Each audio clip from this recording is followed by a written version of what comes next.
Consolidation Advisory Committee meeting, and I'm calling this meeting to order. It is approximately 6:03 p.m. Before we go to roll call, just a quick housekeeping item. Again, as we think through the items we need to get through, and really trying to stick to our 2-hour commitment, just wanted to go through some rough timeframes that we're going to shoot for. Of course, if we need to extend, we'll take that to a vote for the committee. But I believe we have quite a bit of public comments, so we're probably going to go to 6:30 there on the welcome and public comment. So we're going to shoot for about 40 to 45 minutes between the two presentations and the question and answer period. And our facilitator, Ms. Garcia, was hoping that we would have at least between 30 and 40 minutes to go through the site analysis. So being able to make sure we give that much time, we're probably going to, again, shoot for about 20 minutes of presentation and about 20 to 25 minutes of question and answer. I just wanted to share that. That's where we'll be coming from as I try to get us moving. If you all want to push back and want to spend more time on some items, that's okay. We just have to recognize that we may have to add some time at the end of the meeting. Okay. So just wanted to lay that out. And with that, Ms. Gutierrez, a roll call, please. Ms. Angela Ringline. I see her there. Yeah. Thank you. Ms. Catherine Ingham Waters. Here. Shay Marshall. Here. Christine Dix. Here. Christina Vilma Mendoza.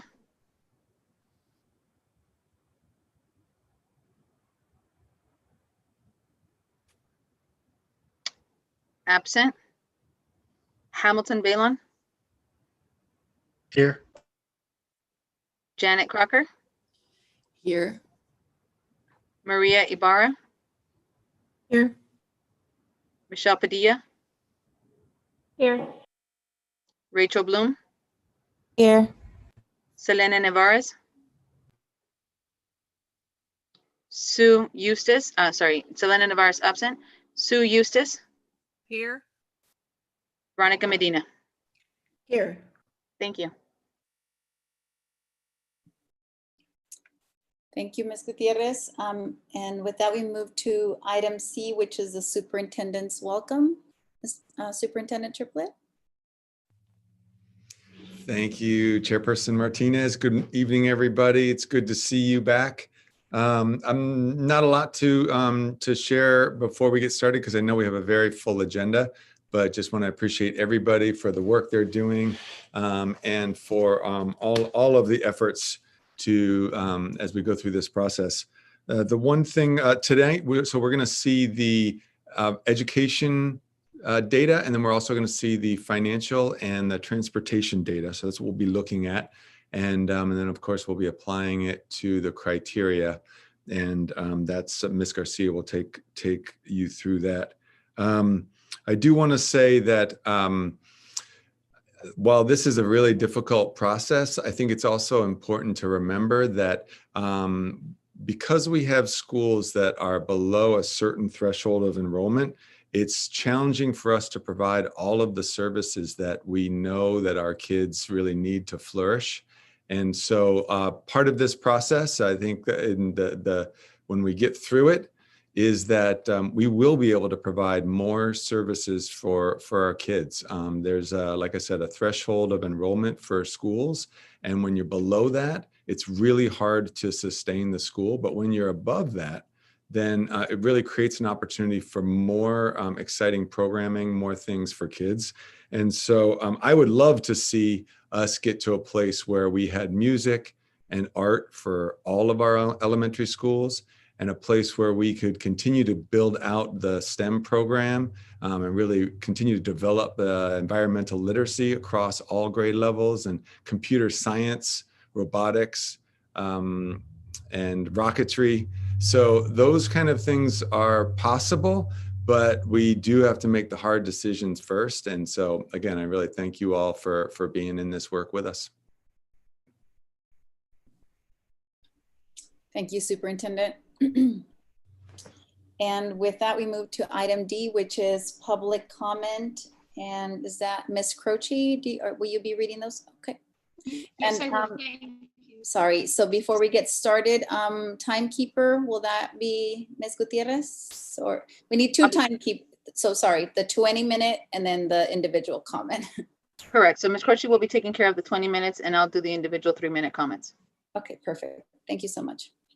All right. Thank you. We'll go ahead and get started. First comment is from Romania Polillo. She says, my question is to the committee, is Will McGregor be included in this process? Considering that there are less than 200 students at the site that can be easily relocated to possibly the portables at the junior high. Most of the McGregor site is underutilized, so closing it seems like a feasible solution, or even to open it up to more students when closures are decided. So many funds have gone into the site to let it go to waste. And again, Romania Polillo. Our next comment is from Lisa Meyer. Dear School Consolidation Committee, while most people write to tell you what the school district is doing wrong or how you must keep a certain school open, I would like to share something I feel has gone brilliantly in our district and why it would be a shame to lose this. 5 years ago, Newark Unified School District decided to try something new with the merger of two schools, Milani and Bunker, into one school on two sites, Birch Grove Elementary. This decision was not without opposition at the time. However, after things settled down, anyone involved with the BGP or BGI can tell you that this was an amazing decision for students, families, and teachers. As a teacher at BGI, here are some of the advances I have witnessed. All of our professional development and school-wide initiatives can be focused on students from ages 8 to 12. This narrow band allows us to really meet the needs of the students that we have. This includes specialists, special education, science, English, language development, intervention, etc. Being able to hone their skills for more specific, targeted needs-based instructions. Teachers are able to collaborate across the grade levels with more efficiency as we only need to cover grades 3 through 6, leading to more precisely teaching to grade level standards and students' needs. Having large grade level bands allows us to spread students out more effectively in regards to social needs, academic and behavioral issues. Teachers are able to regroup within a grade level to meet students' needs and or specialize in a subject area for that grade level. Our teams of teachers are able to truly collaborate as opposed to other schools with 1 and 2 classes per grade level. Larger teams means more ideas for meeting students' needs. The system of one school on 2 sites works for many reasons. Our test scores are up, discipline issues are down, families are happy. Our parent-teacher club is the most amazing I've seen in over 25 years of teaching. I implore you to keep this school model open, not necessarily at BGI and BGP, as I understand there are many reasons behind school closures, but within Newark Unified School District. This model has shown excellent success in 5 years. Please allow it to continue regardless of the site. Lisa Meyer, teacher at BGI. The next comment comes from Tisrat Rahman. Regarding the school shutdowns that might happen this year, I would like my children to continue going to Snow Elementary. The next comment is from Tanya Lemus. Good evening. I'm a parent of 2 daughters, as well as a staff member at Snow Elementary. I started working at Snow last year, and I've witnessed the dedication, hard work, and commitment of our principal, Jessica Thomasini, teachers, staff, PTA, translator, and volunteers have put in to serve our community as a team. A team is a group of individuals who work collaboratively to meet a common goal. This is to ensure that we serve our students and families with humility, compassion, and respect. Not only are they our customers, but they are friends and families of peoples that we've built solid and trusting relationships with. These families have given us purpose as well. With that being said, I'm requesting that snow is not a consideration to be eliminated from Newark Unified School District. It has so much history, potential, and heart that it is attached to the name that our district can't afford to lose. Respectfully, Tanya Lemus. The next comment comes from Jessica Thomasini, principal at Snow Elementary, on behalf of the ELAC parents. Dear committee members, we understand how hard this process is for all of you. We know 2 schools will close.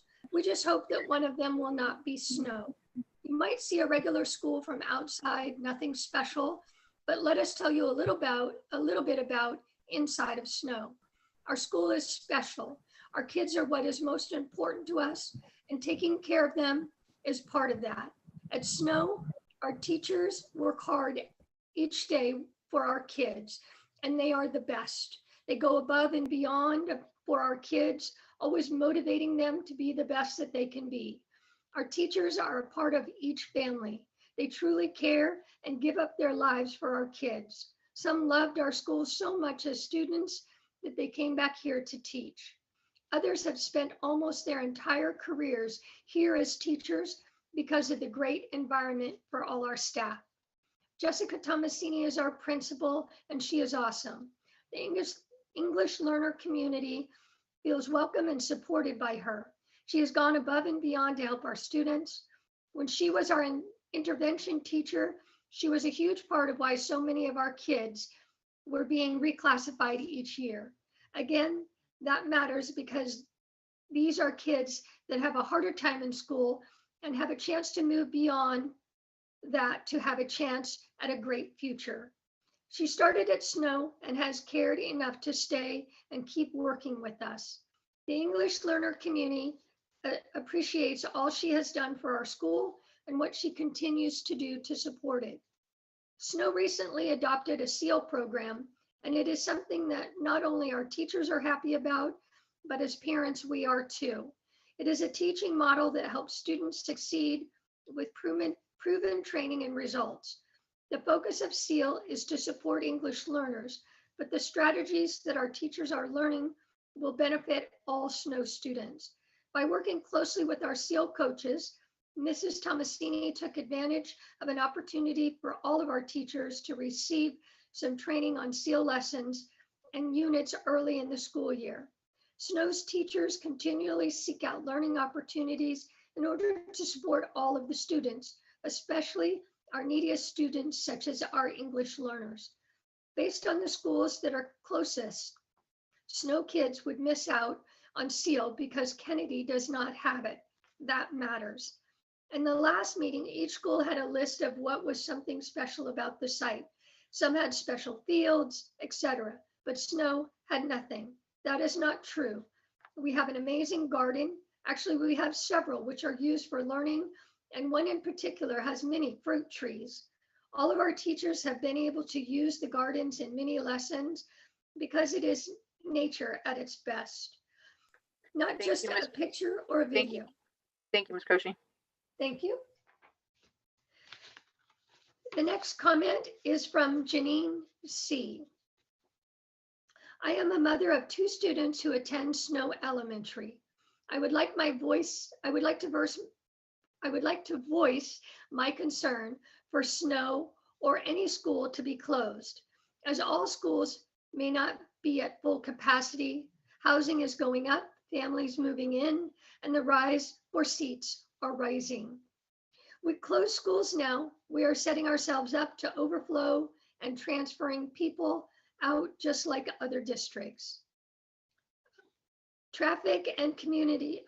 If we close schools, it will not only impact the seats in the school, but children's mental health, parents, teachers, staff, traffic, and the community as a whole. This does not take into account these changes affect children's learning to not only the children who relocate, but the kids in classes due to the influx of students. Our schools need a little TLC, which is undeniable, and other steps and routes have not been explored. Yes, I have heard talk about school closures in the past, yet I haven't heard any talk about how to fix or prevent this. The process and mind, the process and mind though, it's only if we as a whole put the effort and to do this. Thank you for your time. Janine C, parent of students at Snow Elementary. The next comment comes from Priyanka Kothari. Hi, I want to get more information on school consolidation topic that's being discussed for Newark schools.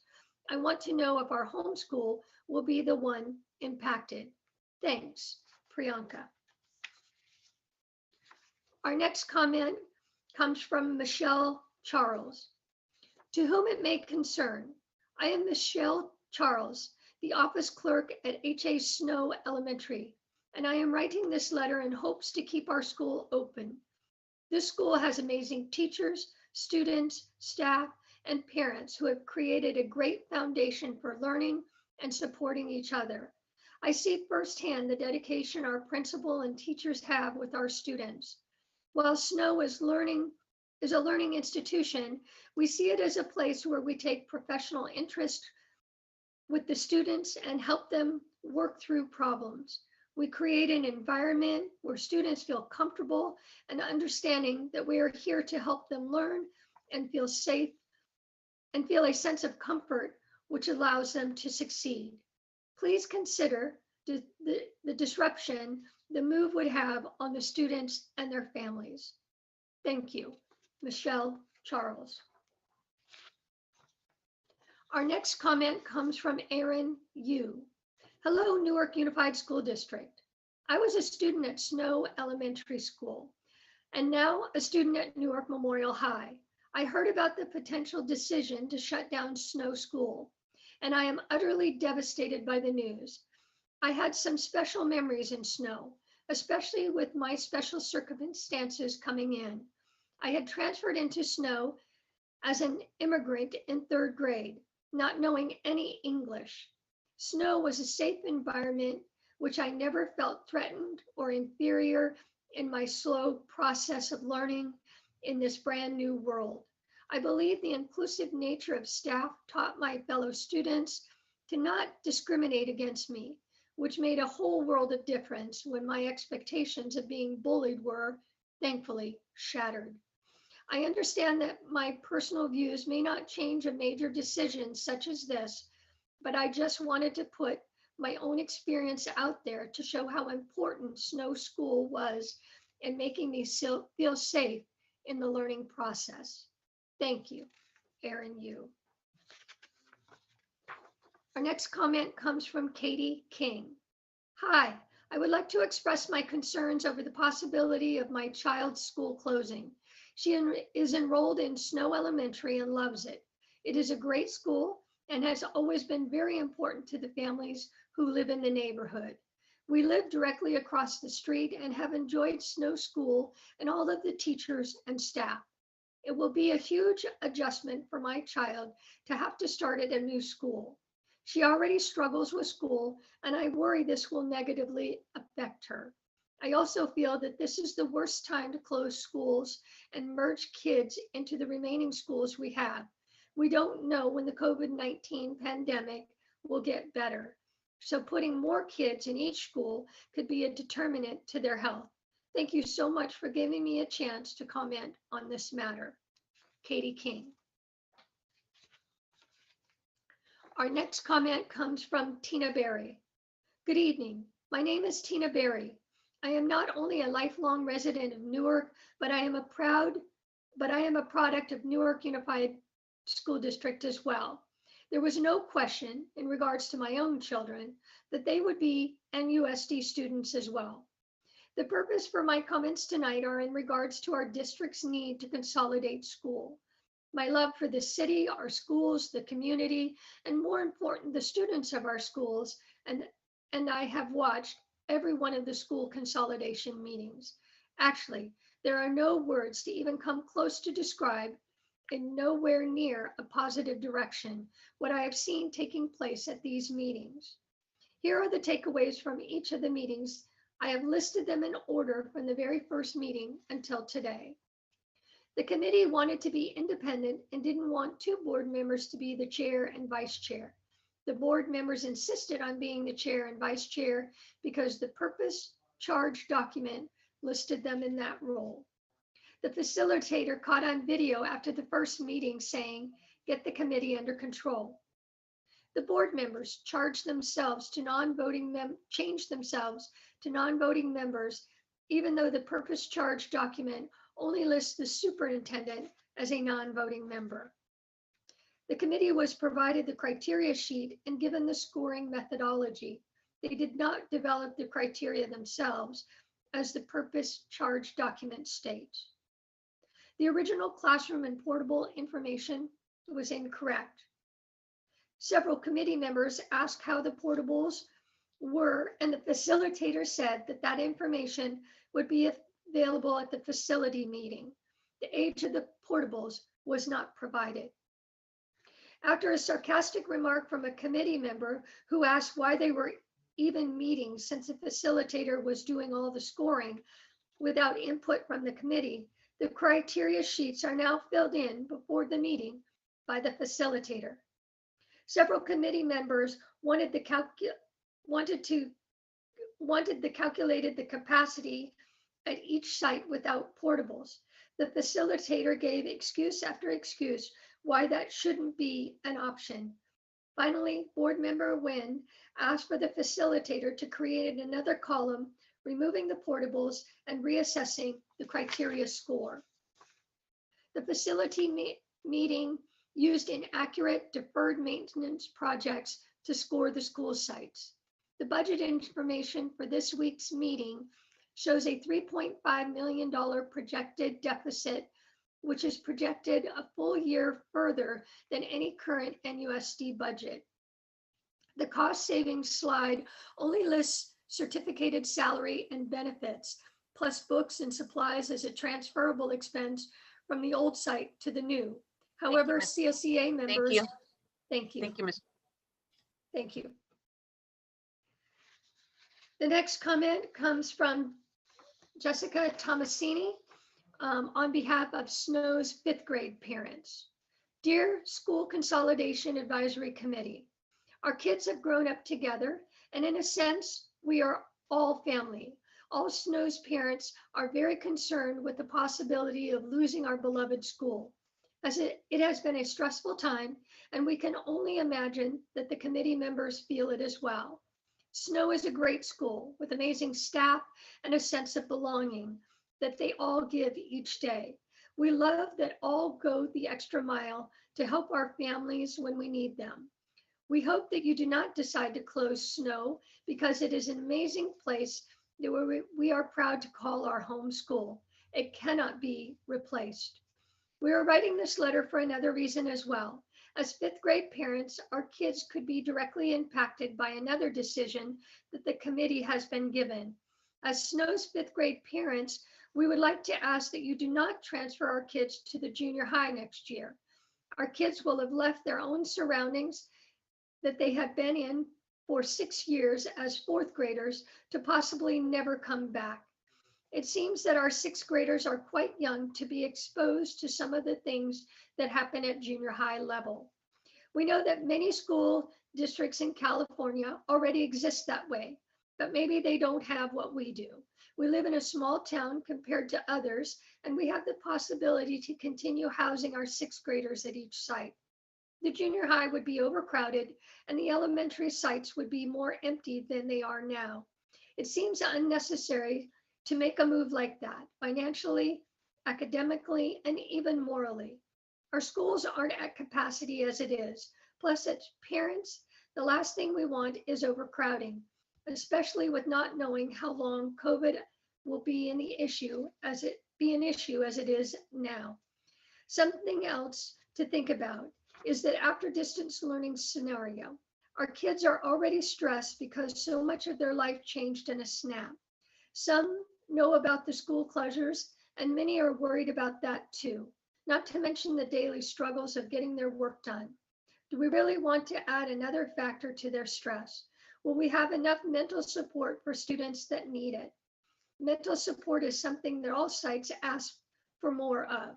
Our children's maturity level isn't ready for the junior high. Their stress level isn't ready for it either. Thank you for your consideration of not closing snow and keeping our kids at snow as sixth graders. We hope you make the best decision for our amazing school, city, but more importantly, for our kids. Sincerely, concerned parents of amazing fifth grade students. And that brings us to the end of our 20 minutes.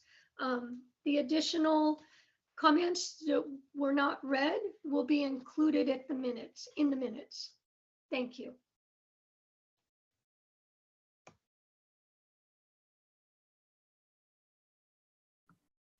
Thank you, Ms. Croce.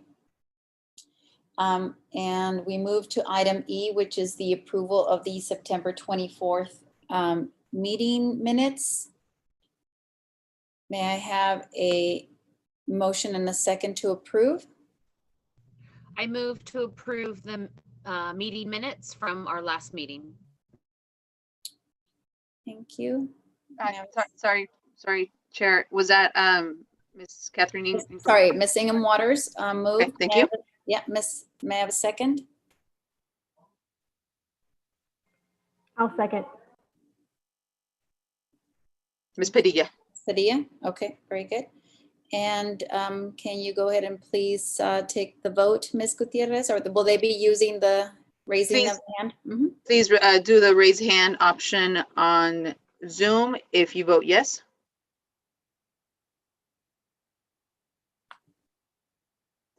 As the votes are coming in, I'll be saying the names. Actually, no, I'll wait till everybody makes their vote. Okay, I have Ms. Croce's taking roll call here. Ms. Maria Ibarra, Shay Marshall, Hamilton Balon, Rachel Bloom, Christine Dix, Veronica Medina, Angela Ringling, Catherine Ingham Waters, Michelle Padilla, Janet Crocker. If you can please clear the hands.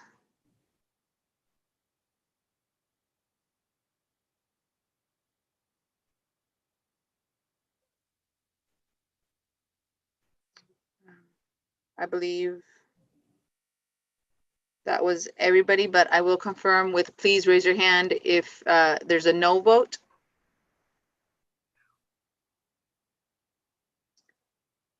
And okay. And just to confirm, Ms. Padilla, your vote was a yes, and Ms. Medina, your vote was also a yes. Is that correct? And Ms. Dix, your vote was also a yes. Yes, thank you. Ms. Gutierrez, did you get Ms. Eustace's vote? Maybe I just missed it. It I was a missed yes. Oh, thank you, Ms. Eustace. Thank you. Thank you. Okay, thank you, Ms. Gutierrez. Thanks, everyone. And with that, we will move to item F, which is presentation of the educational and support services. Superintendent Triplett.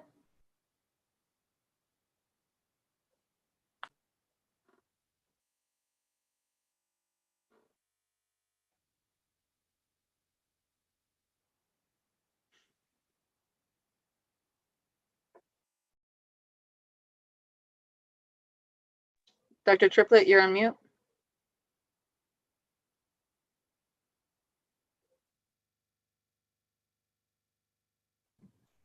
Sorry about that. Man, I had such profound things to say. I'll have to start all over again. So hi, everybody. I will be presenting the education services data this evening. I do have a number of folks in the room from educational services that can answer questions as they come up. So in terms of the educational services criteria, if you remember, there's actually only two criteria, two pieces on the criteria. There was a third that the committee voted to remove. So the two pieces on the criteria: district-wide programs that would need to be relocated, and district-wide programs that can be relocated. So I just want to say up front that the majority of this data is actually not related, is not going to be used to inform that criteria decisions, but I know the committee was eager to have some academic data to inform their ultimate recommendation. So, so much of this information is not necessarily a part of that criteria. And for that reason, I'll go relatively quickly, but I'm happy to answer any questions that, that do come up. So the first slide I wanted to share with you is, this is a list of the, sorry, I got to move my, I have to move the image here. There we go. This is the data from each of the schools that are being discussed, in particular, and it's enrollment, then percentage of socioeconomically disadvantaged, percentage of English learners, and then percentage of foster youth. And I do want to say that you'll note on the you'll see on the bottom that this is data from 2019 California dashboard. So much of the, actually all of the achievement data you'll see this evening is from there. And you may think to yourself, well, that was a while ago, which is very true. There was no California dashboard data this previous year because of the shelter in place. So this is the most current academic data that we have from the state, which is why I'm presenting it. And so you'll also notice maybe that the enrollment numbers appear slightly different than enrollment numbers you've seen before in some of these presentations. And the reason that is because this is from 2019. So we are going to look at the California dashboard, the data around different factors: suspensions, chronic absence, and then English and math academic data. And so I wanted to just illustrate here, and this is straight from the dashboard, that the way that the academic data and actually all of the data has been determined is using current year results, which in this case was 2019, and then also whether the results were an improvement from the prior year. So that's how the California dashboard sort of rates the different schools. And so the dashboard uses a color code, with red being the lowest performing based on those two things: current year growth and then or current year performance and growth from the prior year. So it ranks red being the lowest and blue being the highest. And so what I did is I actually mapped it out on this chart so that you could see by school how each school performed in terms of chronic absenteeism, suspension, ELA, and math performance. And just wanted to also mention that for ELA and math in elementary school, the students who are assessed on the California state test are from 3rd grade through 6th grade. And throughout the district, the students that are assessed on those state indicators are 3rd through 8th and then 11th. But anything before 3rd grade the students do not take a state assessment in the same way. And likewise, the 9th graders, 10th graders, and 12th graders do not take a California state assessment in that same way. So the next slides, I'm just going to go very fast through them because it's the same information that you saw just now on that chart. But this is just for your own benefit, that this is mapped out by school as well. So I'm not going to go over a lot of this information, and it's also like I said, not really part of what you'll be using to answer the criteria this evening. However, this is information that may inform your recommendation to the board. So these are the different schools, and this is the dashboard data for each one. So the next piece I wanted to share is around the special education programs. And in a minute, you'll see some special education enrollment numbers by school. But before that, I know many of you are probably versed in the different programs in special ed that we have, but some of you may not be. And so it did provide this explanation of the different programs that we offer. There's special day class, mild, moderate, and that's a self-contained class for students with mild to moderate learning disabilities. There's the special day class, moderate to severe, and that is a special day class also, self-contained for students with moderate to severe learning disabilities. There is the RSP program, which is a resource specialist program, and that's for students with mild to moderate learning disabilities who participate in general education settings for the majority of their school day. They also often have maybe one class, additional support class with an RSP teacher, or sometimes they just receive support, push-in or pull-out support from the general ed classes. It all depends on their specific needs in their IEP. Then we have a counseling enriched program that we call BLAST, and that's a program offering targeted academic and mental health supports in a sheltered setting for students with socio-emotional and behavioral needs, which are articulated in their IEP or individual education plan. And then lastly, we thought it would be valuable to also share the number of students at each school that have 504 plans. Now, 504 plans are not technically a part of special education. These are individualized, individual customized plans for students with disabilities who require accommodations in general education, but are not necessarily or not eligible for special education services. So with that, I will go to this next slide. And this is the number of students. Sorry, I'm having trouble moving. There we go. This is the number of students at each school in each program. And I want to point out that you may notice these numbers are slightly different than the numbers that the deck that you received earlier this week or on Friday. The reason being two things. One is that what we noticed in that data is that actually students who are currently pending were added initially to that data that was sent out. So I just wanted to make sure that we corrected that, and because we wanted to make sure we adjusted that to avoid any confusion, because the students originally that were also counted are pending, but they are not yet in a program. And so I thought it'd be better if we just had students who are in these different programs.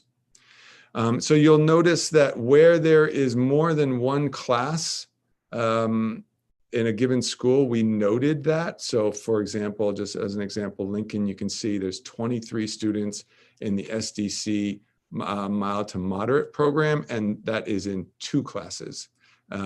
But then in other cases, if it's not indicated the number of classes, then you can just assume that there is 1 class.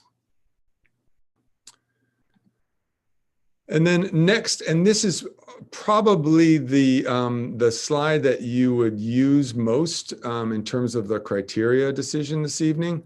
This is unique program offerings. I want to acknowledge, number one, that this, we kind of wrestled with this slide a little bit because clearly we could present like a whole plethora of fantastic things that are happening at each school. But what we tried to do is indicate here things that could be construed as something that might require relocation and might bring up questions for the committee about, is this something that could be relocated or could not be relocated? And so therefore we need to keep in mind for the criteria. So I'll just go through these things. There currently is planning that was underway last year and possibly before that to develop a dual language immersion program at Schilling Elementary. Because of the pandemic, that was put on hold for this year, but it is still pending, and the intention is that we are beginning the process of regenerating those plans, reviewing those plans, and really thinking about making sure that we do have a dual immersion program for the upcoming school year. And then you'll see that there are a number of schools that have makerspaces, including Birch Grove Intermediate, Birch Grove Primary, Graham, Kennedy, Music, Snow, and Schilling. It's, I think, important to note that in general, while a makerspace is incredibly valuable for students, and it really creates an exciting opportunity for students to be creating and being innovative in a space, those spaces really can be, they're not contingent on a specific room. So in theory, the makerspace could exist at a different school. All it would require would be bringing all the amazing equipment and resources from that classroom.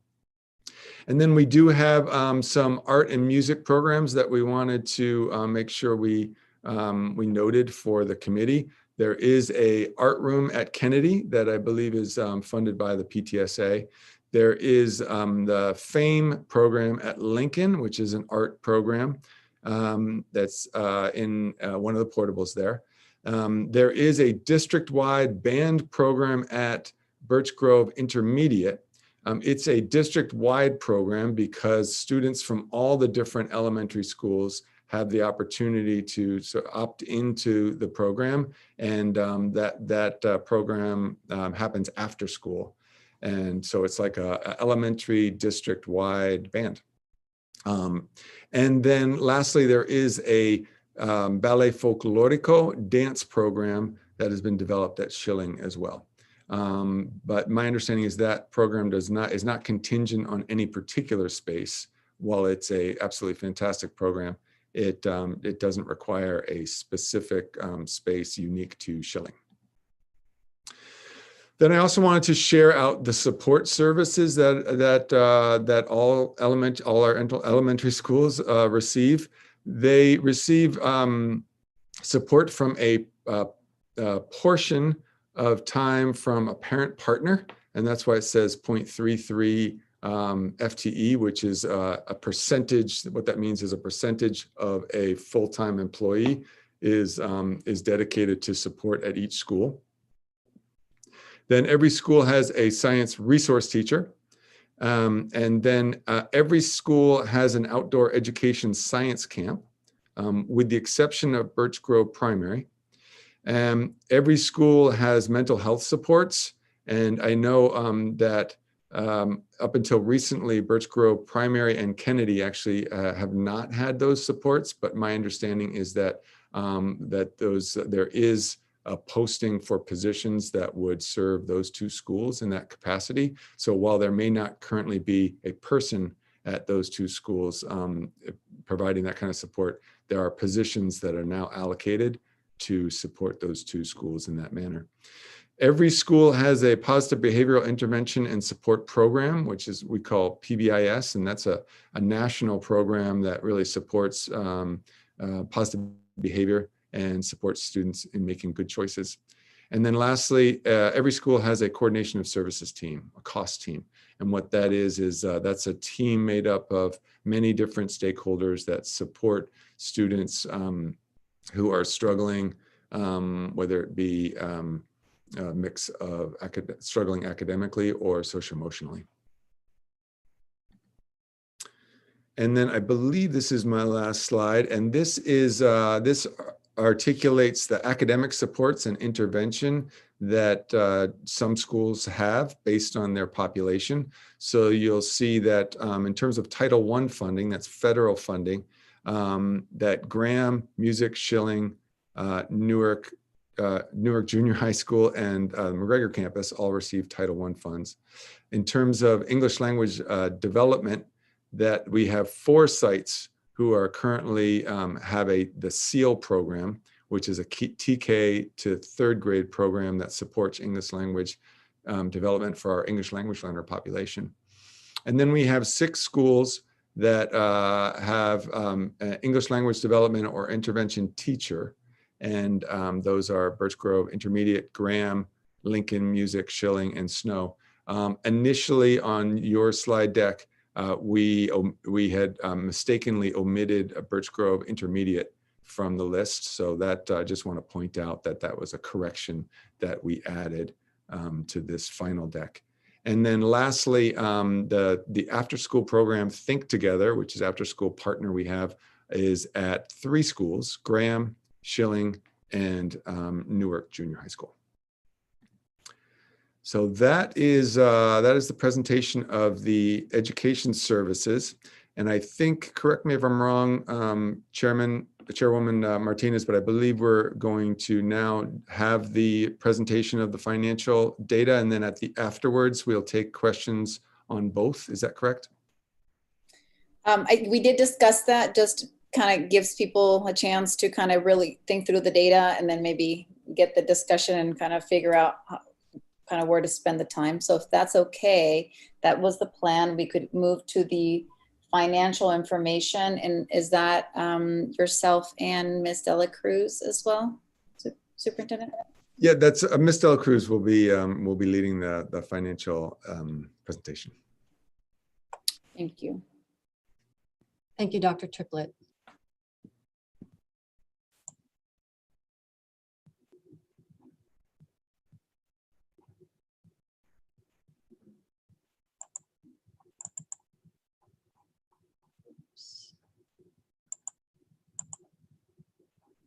Sorry, just have to do this.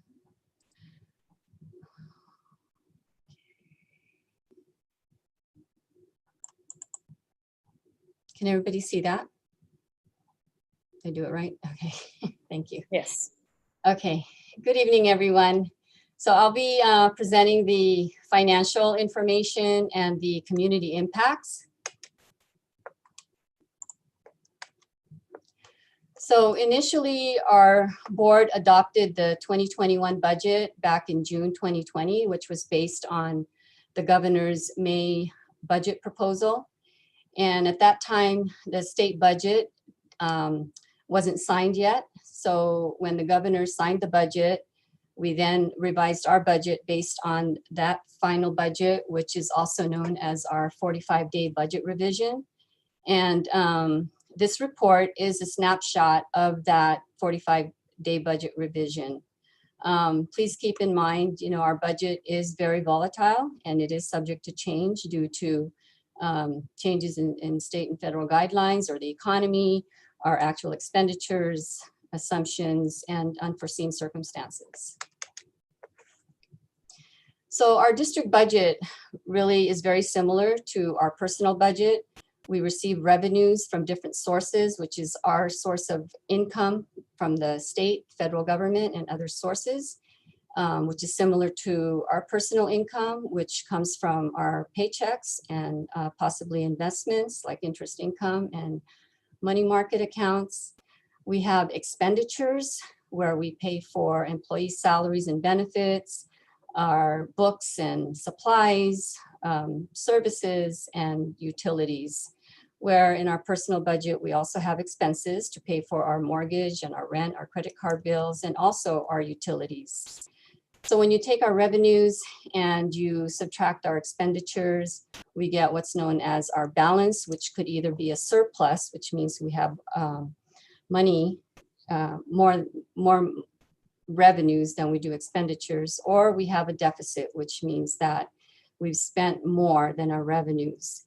And similar to your personal budget, when you take your income and you subtract your expenses, you either have leftover money to spend or you're starting to dip into your savings to make up for that shortfall. Same thing with our fund balance, which is like our savings account, where if we do have a deficit, we have to dip into our fund balance to make up for that shortfall. And we designate a reserve for economic uncertainties, which is our emergency fund. And there's also carryover money for restricted programs. And again, similar to our personal savings account where we set aside money for emergencies, we might be saving for retirement, college fund for our children, or maybe you're saving up for a car. So our 2021 revenues come from 4 major sources. 78% comes from the local control funding formula, which is the main source of funding for school districts in the state. We have 9% in federal funds this year, which is an anomaly because we did receive about $4.2 million in one-time CARES Act funding. Normally, our federal portion is about 5%. And then we receive other state funds such as lottery, which is 7% of our total revenues. And then local revenues is 6% for a total of $68.7 million. In terms of our expenditures, we have salaries and benefits for our certificated and our classified employees. We have books and supplies. We have services and other operating expenditures, capital outlay, which is for equipment and facilities projects over $5,000, and other outgo, which represents indirect costs, for a total of $68.2 million. Salaries and benefits do account for about 79 to 80% of our budget. When we do a multi-year projection, we base it on several factors and assumptions. So this is a multi-year projection that includes this year and 3 out years. So when we talk about the cost of living adjustment, this is the factor that usually is factored into our revenues. So for this year and the next 3 years, we are projecting no increase in our revenues. And funded ADA, this is how our school district is funded, is based on our average daily attendance. And this year it's at 5,477, which again is an exception from a regular year because the state has allowed us to use last year's ADA and project it for this year. And right now, also for the next 2 years. And then in 23-24, this is when we go back to our regular projected ADA. Our salaries include a step and column increase, which is a natural automatic increase based on our salary schedule. So depending on where the employee is at on the salary schedule, they would get an automatic increase on their salary. And on top of that, we also have agreements with our labor partners. NTA and CSEA have agreed to a 1%, and the district agreed to a 1% increase this year and a 2.5% next year. And the following 2 years have not been settled yet.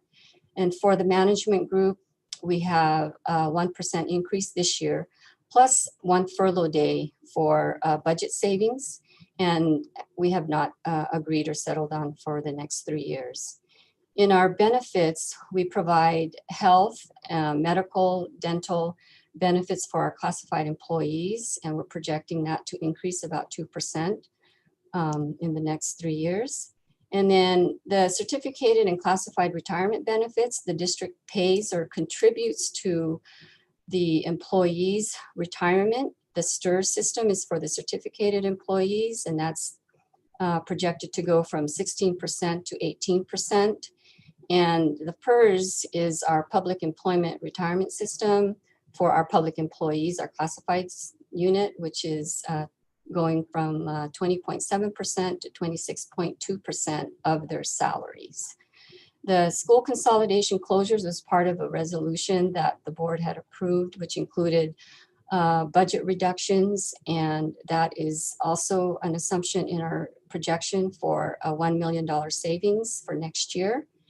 And other reductions that were included in the resolution included 3.8 million that we've reduced already in this year's budget, and then an additional 200,000 for next year. And we have not made any other budget balancing solutions for the next 2 two out years, 22-23 or 23-24. So this just kind of gives you a picture of where our enrollment has gone from 13-14 to now, and also to make note and remind you that our district is funded based on the average daily attendance, not enrollment, which is why we emphasize the importance of our students attending school, because we only get paid when they attend school.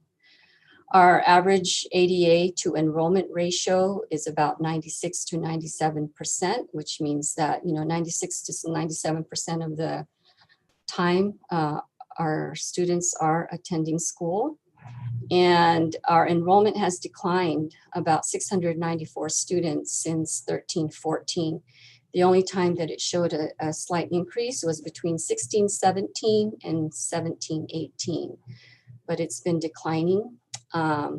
We have lost 660 in ADA, which amounts to, when you estimate our funding to be about 10,000 per ADA, is about 6.6 million in less funding. So this is our multi-year projection when you factor in all of the assumptions that we talked about in the previous slide, and this is shown in millions of dollars. So in 2021, we are projecting a slight surplus of about 500,000. Again, this is mainly due, thankfully, for the CARES Act funding that we did receive this year. But next year, we will not have that same funding source. So we're looking at a deficit of about 200,000 for next year. And in the following year, you'll notice that the revenues pretty much remain flat because we're assuming the same ADA, and our expenditures will increase based on the salaries and benefits and other factors that we talked about.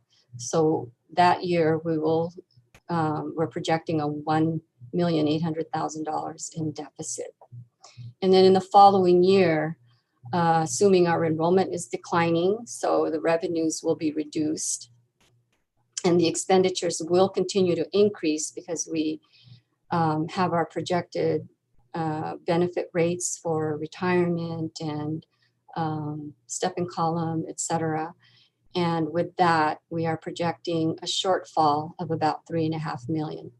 And so how does that impact our fund balance? So this year, we do have a beginning fund balance of about 8.6 million. Again, this is what you might consider our savings. And if you add that surplus of 500,000, now we project an ending balance of 9.1 million. However, when we calculate our reserves for economic uncertainty, we can't count the amount that's in our restricted fund balance. So we have to deduct the 2.2 million that's in our restricted fund balance. So we end up with 6.9 million in general fund reserves for economic uncertainty, which represents 10.1% of our expenditures. So if you follow that along in the next 3 years, you can see that each year, because of our deficit, our fund balance, our savings will be going down. So in 21-22, you can see our fund balance would be down to 8.9 million, and then 7.1 million in 22-23, and then down to 3.6 million in 23-24, which reduces our reserves to 5.2%. Although it is above our 3% minimum required, please keep in mind that 3% minimum is only about $2 million, which isn't even enough to cover 1 month of payroll. Our average monthly payroll is 4.5 million, which is 7% of expenditures. And in general, the Government Finances Officers Association, which is a nationwide organization, they recommend a 17% reserve, which covers 2 months of expenditures, assuming in the out year 24-25, that it remains the same, meaning that nothing changes. Even if nothing changes in 23-24, we would still have a $3.5 million deficit, which means that that $3.5 million reserve will be depleted in 4 years. Ms. Del Cruz, sorry, can you go back one slide for just 1 second? Because I want to make sure that people are clear on this yellow line here. This is, and I think you mentioned it, but I wanted to just repeat it. These estimates represent an assumption that we've closed 2 schools, which has saved us $1 million. So in the 2021 column, that $0.2 million in deficit, if we did not close 2 schools, that would be $1.2 million. And likewise in 22-23, it would be 2.8. And in 23-24, it would be 4.5. Is that correct, Ms. De La Cruz? Correct. Thank you for adding that notation. That is absolutely correct. So this chart just gives you a visual of what we talk about when we say we have a structural deficit, and a balanced budget would show the revenue line, which is the blue, and the expenditure line, which is the orange, to be the same. So this gap where you have your expenditure line above your blue revenue line shows our deficit. And you can see that gap widening in the next 3 years.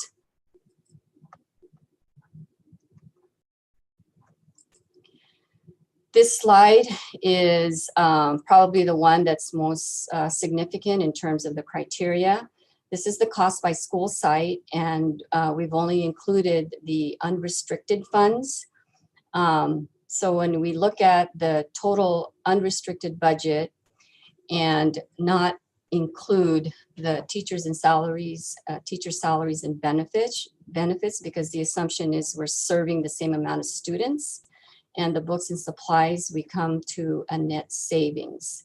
So the average elementary has a net potential savings of about $585,000. And for the McGregor campus, we added up the Bridgepoint, Crossroads, and McGregor line items. But even if we were to move those programs to another site, we're assuming an administrator or some clerical support will be needed to follow those programs. So the net savings for McGregor campus is about $278,000.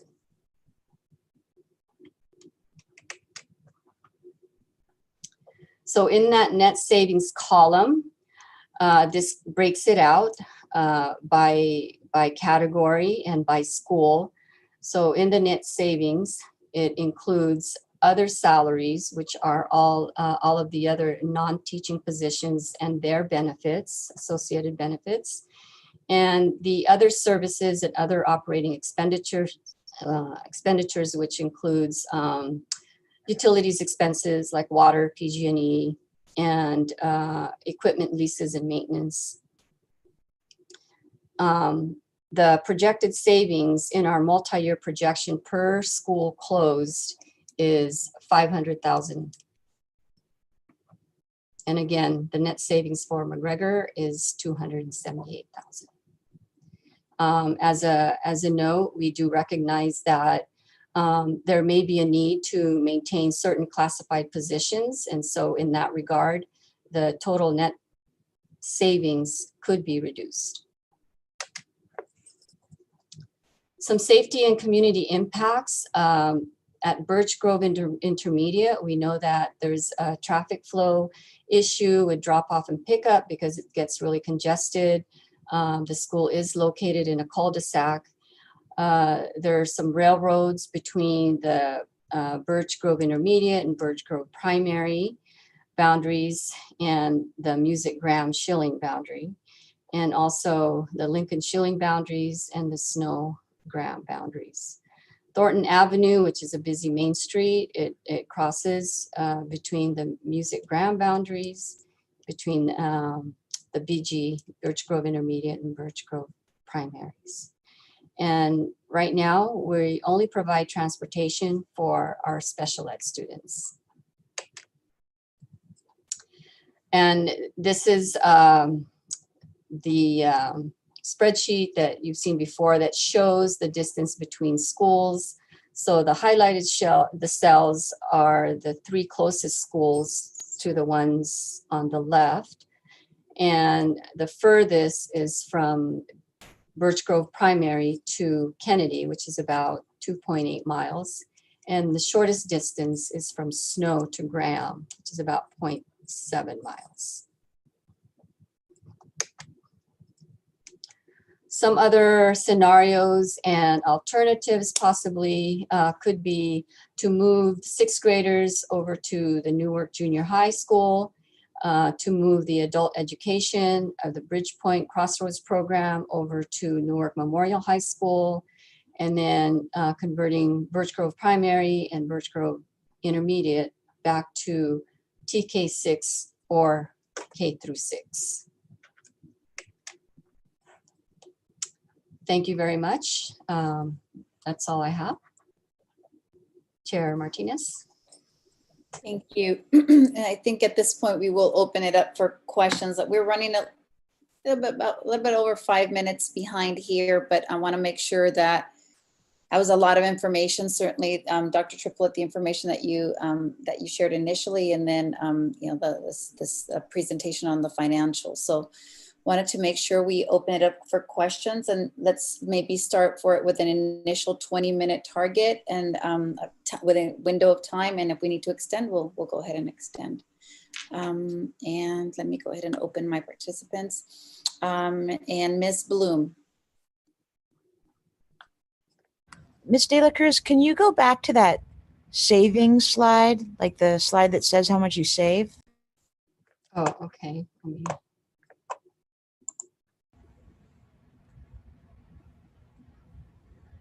Because I have a question about that, but I need to see the data, obviously. I know what I'm talking about.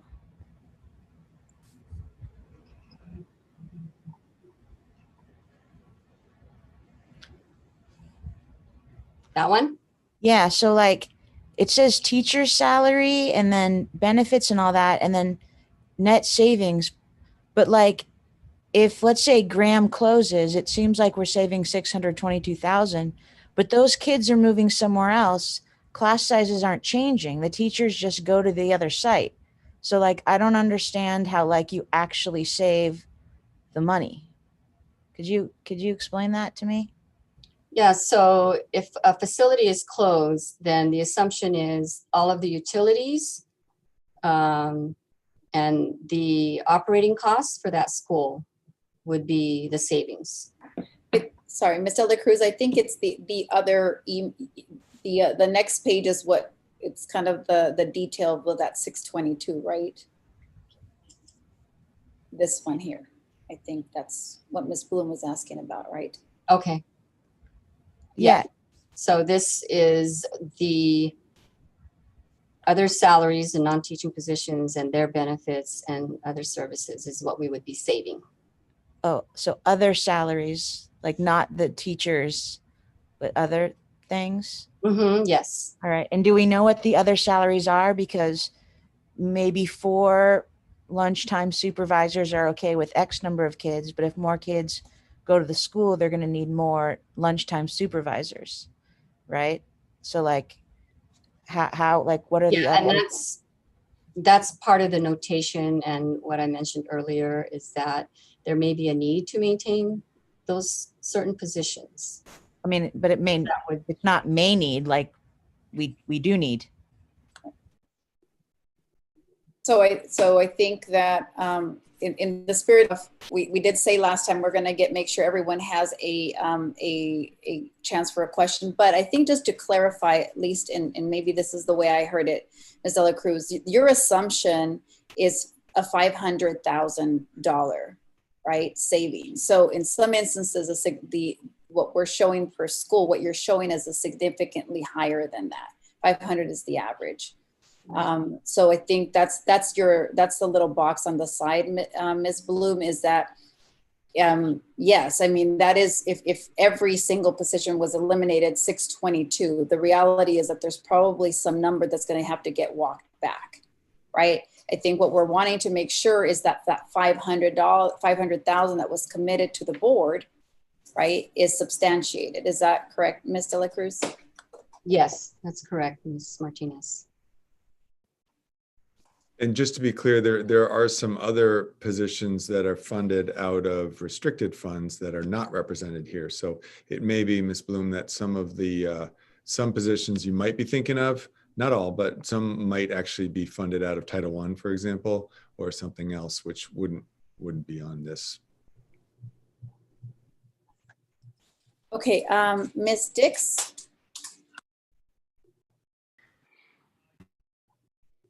Sorry, can you hear me now? My mute wasn't working. Yeah, we kind of talked about it last week a bit, but I guess I'm wondering if we can chat about other possibilities besides closing schools at some point. Last week we kind of talked about maybe talking about it later, but when we kind of referred the budget to like a personal budget, it kind of seems like if our personal budget was out of whack, we wouldn't instantly say, oh, we should sell the house, right? We would kind of cut back in smaller chunks in different situations. You know, using less energy, going out to eat less often, you know, little things like that. So I wonder if there's things that the district has tried or thought of that were less dramatic that we could try before this. So maybe I'll speak to this. This is for the last, I'm going to say, since last year when the conversation started. Those have been the discussions, Ms. Dix. And so that definitely is a question coming back that should come back to the board, probably not for this committee to engage in that conversation. This was the budget that was approved with those assumptions by the board. So does that make sense that that's a conversation for a board meeting, given that the current direction is based on the assumed budget? We need to close schools. I guess that makes sense. I guess at the charge of this meeting, it kind of sounded like we were going to go through different possibilities as well as the possibility of closing a school. So I just don't feel like we've had the chance to discuss that, really. Right. Can I just say, I don't think the charge of this committee has ever been to discuss other possibilities other than school consolidation. So that is a board charge. And that is a responsibility that as a district we have, but that I don't think that has ever been the charge of this committee to explore alternatives to consolidation. Can I just add that the board has already approved several reductions in addition to the school consolidation. So when you look back at resolutions, 2 resolutions that were passed last year, there was a total of $6 million or more than $6 million that were identified as reductions. So yes, the board has considered several items, not just school consolidations. Thank you, Ms. De La Cruz. You said it much better than I did. Okay, Ms. Eustace? Yes, I would like to indicate that I think that it's very misleading on the figures, because your figures are basically going to be taking and laying off classified employees with the assumption that they're not needed at the sites that they're going to, and that is totally incorrect. I'm not opposed to consolidating schools. I understand that. But I am opposed to the figures that are used on here when they're incorrect. You are not going to be able, if you want those rooms cleaned, because the rooms that you're going to be moving those students to are vacant rooms now that are being used for other things. And so therefore, the custodian's going to have to go to the schools where the kids are going. You're going to find that you're going to have offices that are going to have a number more of kids. There's going to be more need for clerical work. Yes, there are positions that may not be needed, but the majority of these that you're showing on this savings is not going to be there. Thank you, Ms. Eustace. Ms. Crocker?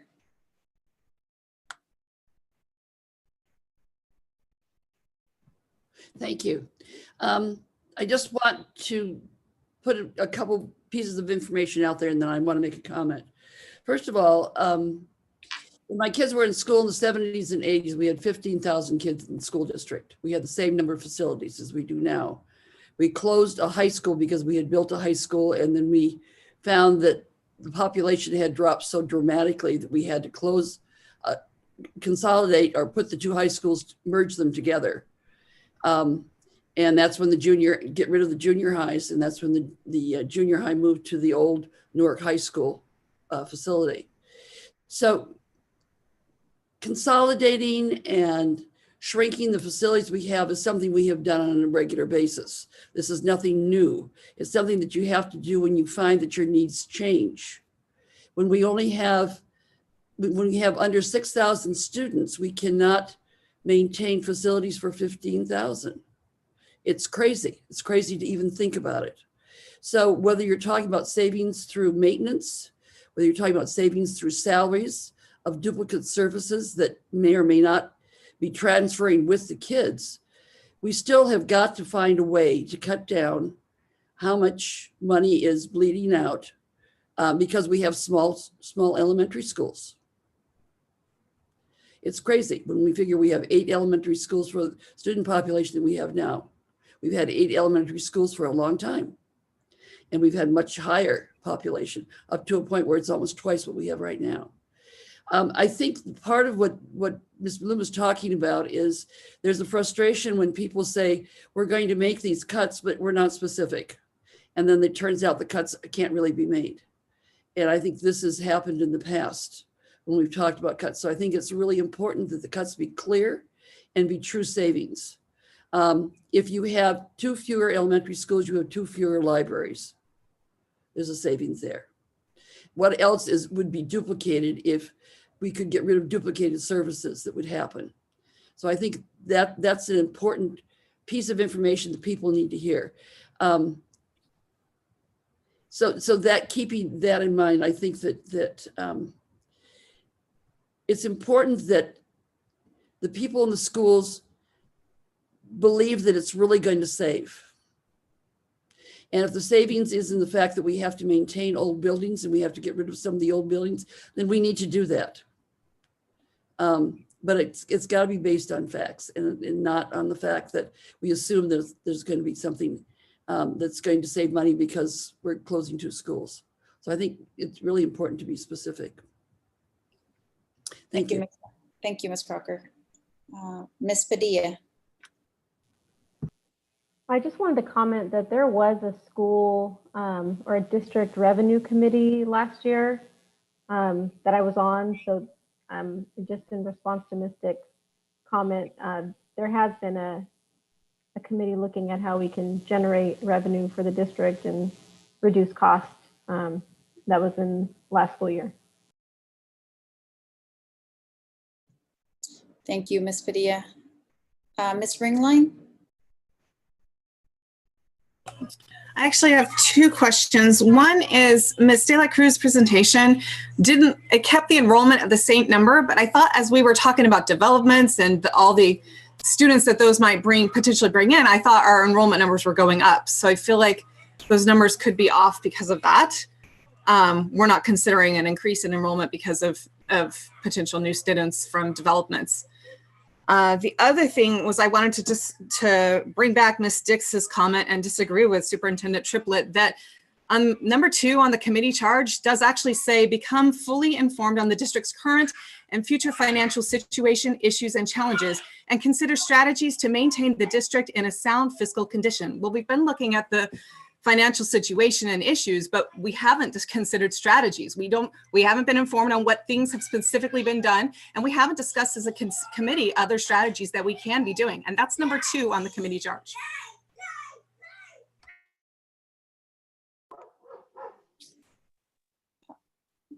And so Ms. De La Cruz, can you go ahead and answer the question about the assumption on enrollment? Because that's something that we covered or Mr. Reynolds also covered as well.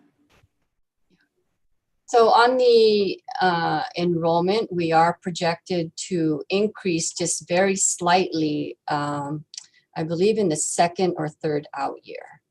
And when I was showing the slide that had the ADA, where it looked the same, the 5,477, that's different from enrollment.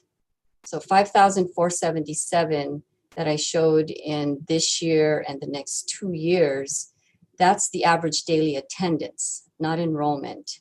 And that's only because the state has given us what they call a hold harmless clause, in that we're able to use our last year's numbers for this year and next year. And Ms. Ella Cruz, and that is favorable because of the assumed decline in enrollment in this year and next year. I think that's the making sure we get that clarity, right? Yes, right. So in our projections right now, we're showing a decline from last year to this year and then next year, and a slight increase even with the new developments, but not dramatically. And Mr. Reynolds is here to speak to that if you need more detail on how that projection looks for the next couple of years, even considering the new developments, which they did. Yeah, I'll chime in just for a quick moment. The projections we originally did for the district obviously were before we were aware of this pandemic we're currently in. And so it did show the numbers, again, for a budgeting standpoint, I think relatively stable. So I think those are good assumptions. The reality is we've probably seen a significant drop in some of the, especially the younger grades this school year. Again, we're able to use last year's numbers, so it doesn't impact the budget for this current year. What the numbers will look like this next school year, that's a big unknown. We're assuming the kids that didn't show up this year will show up next year. But until we have more data, I think the numbers that are being used are the best that we can use for an assumption right now until more data is available. Thank you. Again, I will just comment, Ms. Ringline, with regards to the committee charge, with regards to what the board has approved in the charge is the support, the activities that will support us achieving the approved budget, right? And I think that's the key point I think that we need to just keep coming back to. In this particular committee, it's around how do we best bring to fruition what's already been approved. The board is the only one that can make the decision about whether we don't go the direction of school closure. So again, we're just trying to make sure we have the right conversations where they need to be. Here, we as a committee can't change that charge. The only ones that can are the board. So again, encourage you to bring those conversations to a board meeting, but we can't have it here. Okay. But it says to consider strategies. This is part of the board's charge to us. The board has already agreed that this is the committee charge. You're saying we're not supposed to consider other strategies unless it's only to close a school. I feel like we've been misled. That is the charge. That is the charge. We've been misled here. Chairwoman Martinez, yes. if I may, at this time, everybody who has their hands raised, this was from your original question. Yes. So if you can please put down the hand on Zoom so we can proceed on the next round if needed. Yeah. And also just doing a time check here, we're at about 7:26. Ms. Garcia, I know we're gonna start encroaching on some time here, but let's go through and make sure everybody gets at least one question, and then we'll reevaluate whether we want to extend a little longer the question section. Mr. Hamilton Balon. Yeah, thank you. I apologize. I'm gonna leave my camera off just so I could get a good internet. No worries. I know it's not set in stone, but I just wanted to make a comment about any plans to bring the alternative sites to Newark Memorial. Like I said, I know that's not something set in stone, but I just want it for the record that, I don't think that's a very good idea. With some issues, when you think about safety issues and, reasons why students would choose an alt ed or families, it's pretty complex, but there could be behavioral issues, social anxiety, and if you're considering kids who, maybe need an escape or need a break from Newark Memorial or the comprehensive setting, what psychological or emotional impact does that have when they're still on the same campus? It makes it really hard if they keep coming back to the same campus, keep seeing the same people, maybe that they're trying to, distance themselves with. So that's just something I think, I really want the board to understand. I mean, because professionally, since I'm the school counselor, for those schools, it would be great to be at Newark Memorial because I could collaborate, I could do all those things. But in terms of a student-centered approach, there's a lot of worry that I would have for students if we were on that same campus. Thank you. And could I just say, Chairperson Martinez, just to be totally clear, because I wouldn't want any misunderstandings, and I appreciate what you're saying, Mr. Bailon. In Ms. Dela Cruz's presentation, those were not recommendations. Those are merely lifting up some of the other alternatives that have been mentioned, either by community or others. So just want to be clear that the district is not recommending any of those 3 items on that slide. When I say not recommending per se, in other words, those are things that have been lifted up, but the district is not taking a position one way or another. Thank you, Superintendent. Ms. Maria Ibarra. So hi, I have a interesting question, maybe, I don't know. Have we considered, for example, okay, there's going to be 2 pieces of land that are going to be unoccupied. Have we considered, for example, if we were to have to sell one of those pieces of land, what that money could be used for example, the budget and saving that money? And the reason I bring it up is because we sold the adult school on Russian, and I haven't been paying enough attention to see where that money went. But at the same time, I would kind of like to know, only because I guess a lot of people have mentioned that it kind of disappeared. I'm sure that's not necessarily the case, but I also don't want to see that happen with one of these schools. So I don't know if that's something that can be looked at as well.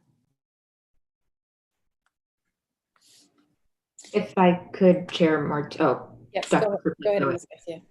I was going to say, if Ms. Dela Cruz wants to respond to just the use of the Russian funds, but Ms. Garcia, if you also want to chime in, feel free. I don't know specifically what those funds were used for. I was just going to say, in general, the state, the law is very clear, with the exception of a couple of times where the legislature has provided some flexibility. The education code states very clearly that if district property is sold, that money has to go into a fund for facilities and for capital improvements. So it can't be used for operational uses. It has to go back into buildings and land. As I said, there are sometimes, like now during budget times, they give you sometimes exceptions to try to provide some flexibility for school districts that would allow you to use it for a one-time general fund use. But usually when they do that, it's for a very limited period of time, for a couple of years. But for in general, if you look at the education code, it says when facilities or property is sold, that money has to go and be used back for a capital improvement project. It can't be used for just general operating procedures. So again, I don't know exactly where that money went, but I would imagine that it went into that pot. Thank you, Ms. Garcia. Oh, Chair Martinez. Yes. Yes, so I just want to confirm that when they sold Russian Fund, it did go into a special fund for capital projects. And in that account, there's at least 10 million. So it's still there. Thank you. Thank you, Ms. Ibarra, for that question. And let's take a couple more questions. Ms. Bloom? So I'm the only elementary school teacher on this panel of 25 people, and we're going to be closing 2 elementary schools. So thank you for letting my voice be heard. And because I'm like the one elementary school teacher representative, I think it's very important that I understand everything. So we're saying that if we close a school, that saves $500,000. But I'm looking and like, I know we don't have the water. We don't need water anymore. We don't need electricity for that site anymore. We don't need a principal for that site anymore. Maybe we don't need a librarian. And then maybe we'll stretch the custodians too thin at the next site, and we'll stretch the office manager and the office clerk maybe. But I still don't know how that adds up to $500,000. I still don't get it. So I'm worried that we're going to say it's going to save this much money, but then it's not actually. And then I've been on a committee that counted on a certain amount of money being saved. And now I look like a fool because I believed information that I allowed to just not make myself understand. So I just really need to understand this. Again, only elementary school teacher on a committee about to close 2 elementary schools, or at least suggest the names of elementary schools to close. So I think that we should maybe try to help me out with this so I can explain to my colleagues. Thank you. Is that a Ms. Dela Cruz or Superintendent? Ms. Dela Cruz, do you want to answer that? Provide a little bit more detail about the specifics savings. Yeah, right now with the information that we have, what we've included in the net savings are the non-teaching positions.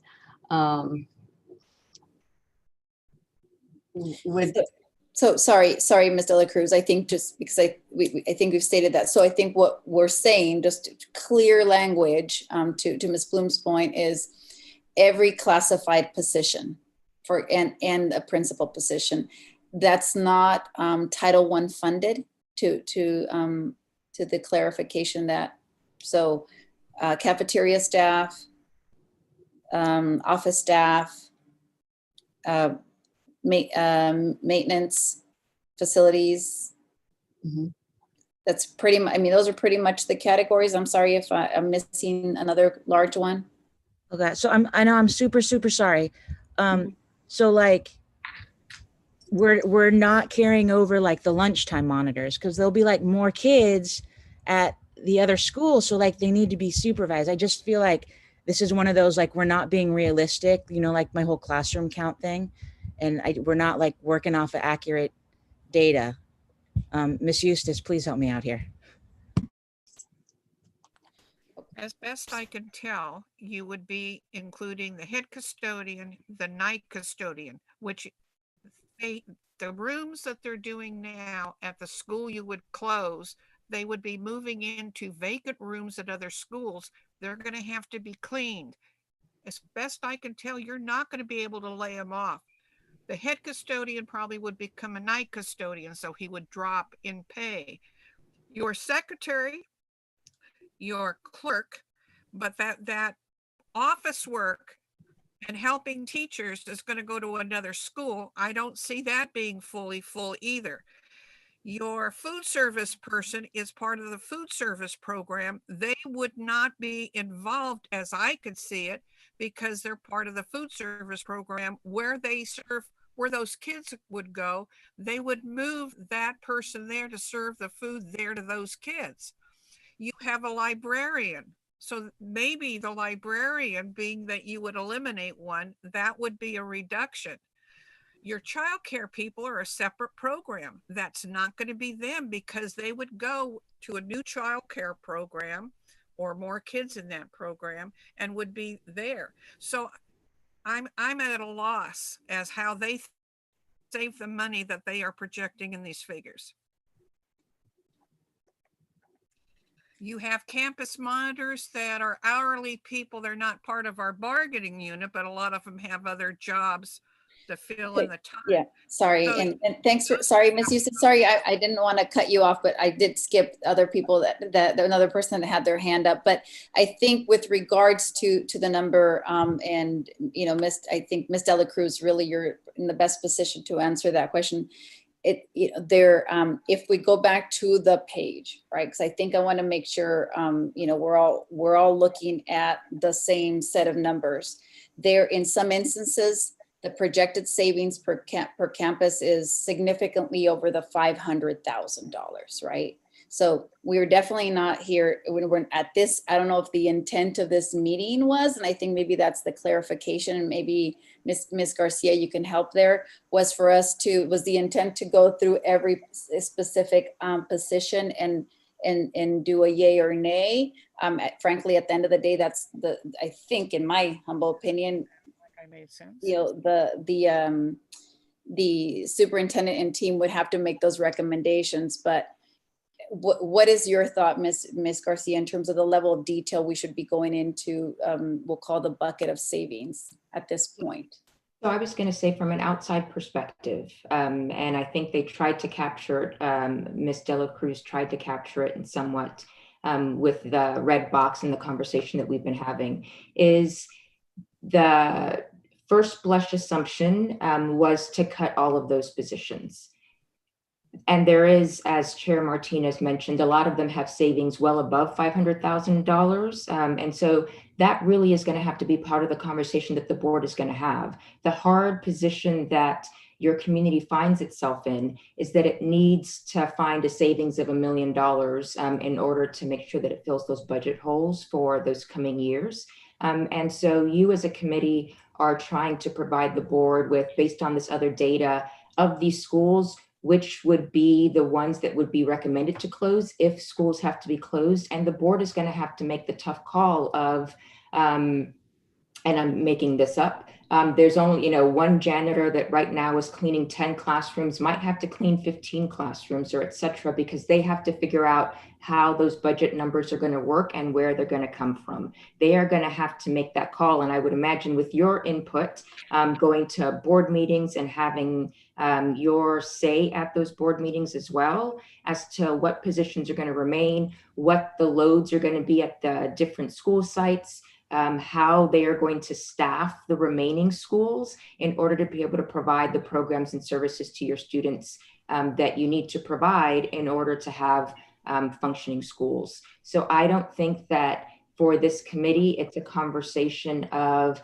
let's look at the different line items and no, it's really $200,000 in savings. The charge that the board gave was to give it recommendations of schools that could be closed, because they have made the determination that at least 2 schools need to be closed in order to meet that savings goal. And the board is going to have that conversation as to, well, then how are the remaining schools going to be staffed in order to be able to meet that goal of saving $500,000 per school? Yeah, thank you, Ms. Garcia. And Ms. Dela Cruz, if you could just add in, lift up a little bit more about how the average was determined, and how, while all of this is of course an estimate, that the average tries to build in some of that, a buffer, with the understanding that there will most likely be a need to maintain certain classified staff positions. Yeah, so this column for net savings is really the total potential gross. I mean, even though it says net, but that's the total possible gross that we could save. But knowing, for example, you know, certain classified positions may need to be maintained, we are projecting the average to be about 500,000. We're not saying, for example, we close Birch Grove Intermediate, that we're going to realize a whole 600,000 in savings. Or, you know, you close Lincoln, there's going to be 629,000. That's the total. And then from there, we would have to look at all the details with the board to see which position specifically, because I mean, I'd have to agree, this isn't the forum where we talk about positions. This is not the appropriate place really to talk about specific positions that may be needed or may not be needed. So what we're providing you is the average. You know, we know that not all positions that are in that column for other salaries, we know that all of those are not going to be eliminated. But to provide just a base, we've actually under kind of estimated based on that gross savings. So the 500,000 was more of a conservative estimate based on the average elementary school. Thank you. And I'm trying, I'm going to take one more question, but before that, I think, you know, just something that you said, Ms. Garcia, and I know you've said it in previous, meetings with the charge of this committee, is that the committee will have the opportunity to make the recommendations, right? So the board will have to, kind of look at all of it and say, okay, well, we need to get to this number, but yet we need to make sure we're going to staff and support the transition to whichever schools. But I think that the key to remember is that this committee will have the opportunity to say, hey, wait a minute, you need to make sure, board, you hear us, because we think that this particular position can't take any additional work or whatnot, correct? That would be the forum for that, Ms. Garcia? Correct. That really is something that's the next conversation with the board. Right now, what they've really asked of you is if 2 schools need to be closed, based on all of this data, which 2 schools would you, committee, recommend to be closed? And then the board has to take that information, everything that you've looked at, and start having those conversations again in the public and at board meetings to start figuring out, okay, if we are going to close these 2 schools, then how are we going to staff the remainder of our schools in order to meet our students' needs? And just to add to that, sorry, Ms. Garcia. Just to add to that, and if it's determined that, for example, that based on the need to maintain certain staff, that there's a $400,000 savings instead of a $500, then the district will need to come up with a recommendation of where we find that extra $100,000 in cuts, and that's something that we may have to do. So we know that the amount that will need to be reduced in our budget, and so we'll have to make recommendations of where that would be found if we can't find all of the projected reductions within a school consolidation. Okay, I said I would take one more question. Thank you, Superintendent. So Ms. Crocker, but having said that, we are at about 15 minutes to 8 here. So we haven't gotten to the actual work of the work. So we'll take this, we'll take Ms. Crocker's question, and then Ms. Garcia, I'll need an estimate from you in terms of how much we'd need to extend the meeting to try to get through the grid. Ms. Crocker. Thank you. This is for Ms. De La Cruz. When you figured out the total savings for the closing of a school, did you figure in the savings that's going to happen in terms of no longer having to maintain that facility? From my perspective, that would be one of the big things that should be a savings.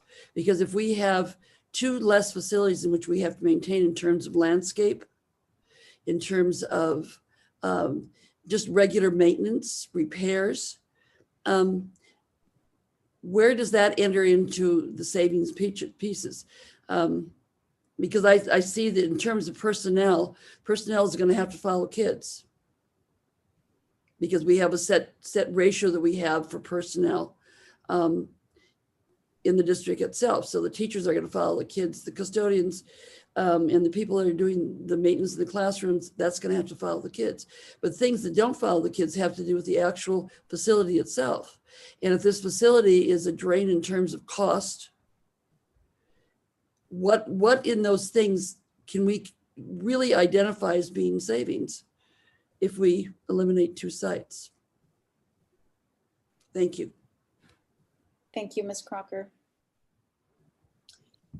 Okay, Ms. Garcia, we are at about, again, 15 minutes out. Yeah. What's your thought? We do have, the next part is the site analysis. I'm not sure how much of is pre-work or how much we have to go through. So are you thinking another going to 8:30 would be, or do you think we can get it done if we extend until 8:30? I think we need at least 30 minutes to go through this. We're going to be looking at the 1 criteria that we left behind last week and then the 4 from this week. And so I think probably a half an hour to make sure that everybody understands this criteria would be helpful in order to do that. And so I think we have, I'll just leave it at that. So my recommendation then would be, just because I know that you wanted to tee up the next meeting as well. In terms of, I think you had some work or some information you'll need from the committee. So my recommendation is that we extend the meeting until 8:30. And we can go ahead and get started and then make sure we leave at least 5 to 10 minutes at the tail end for you to tee up the next meeting. So that's my recommendation. May I have a motion and a second to extend this meeting till 8:30 p.m.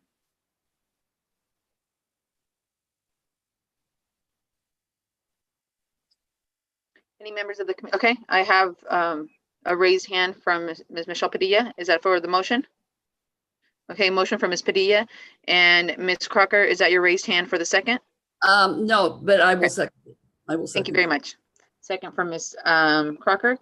If I can have actually Ms. Crocker and Ms. Padilla, if you can lower your hands, and if everybody, I can have a raise of hands for a yes.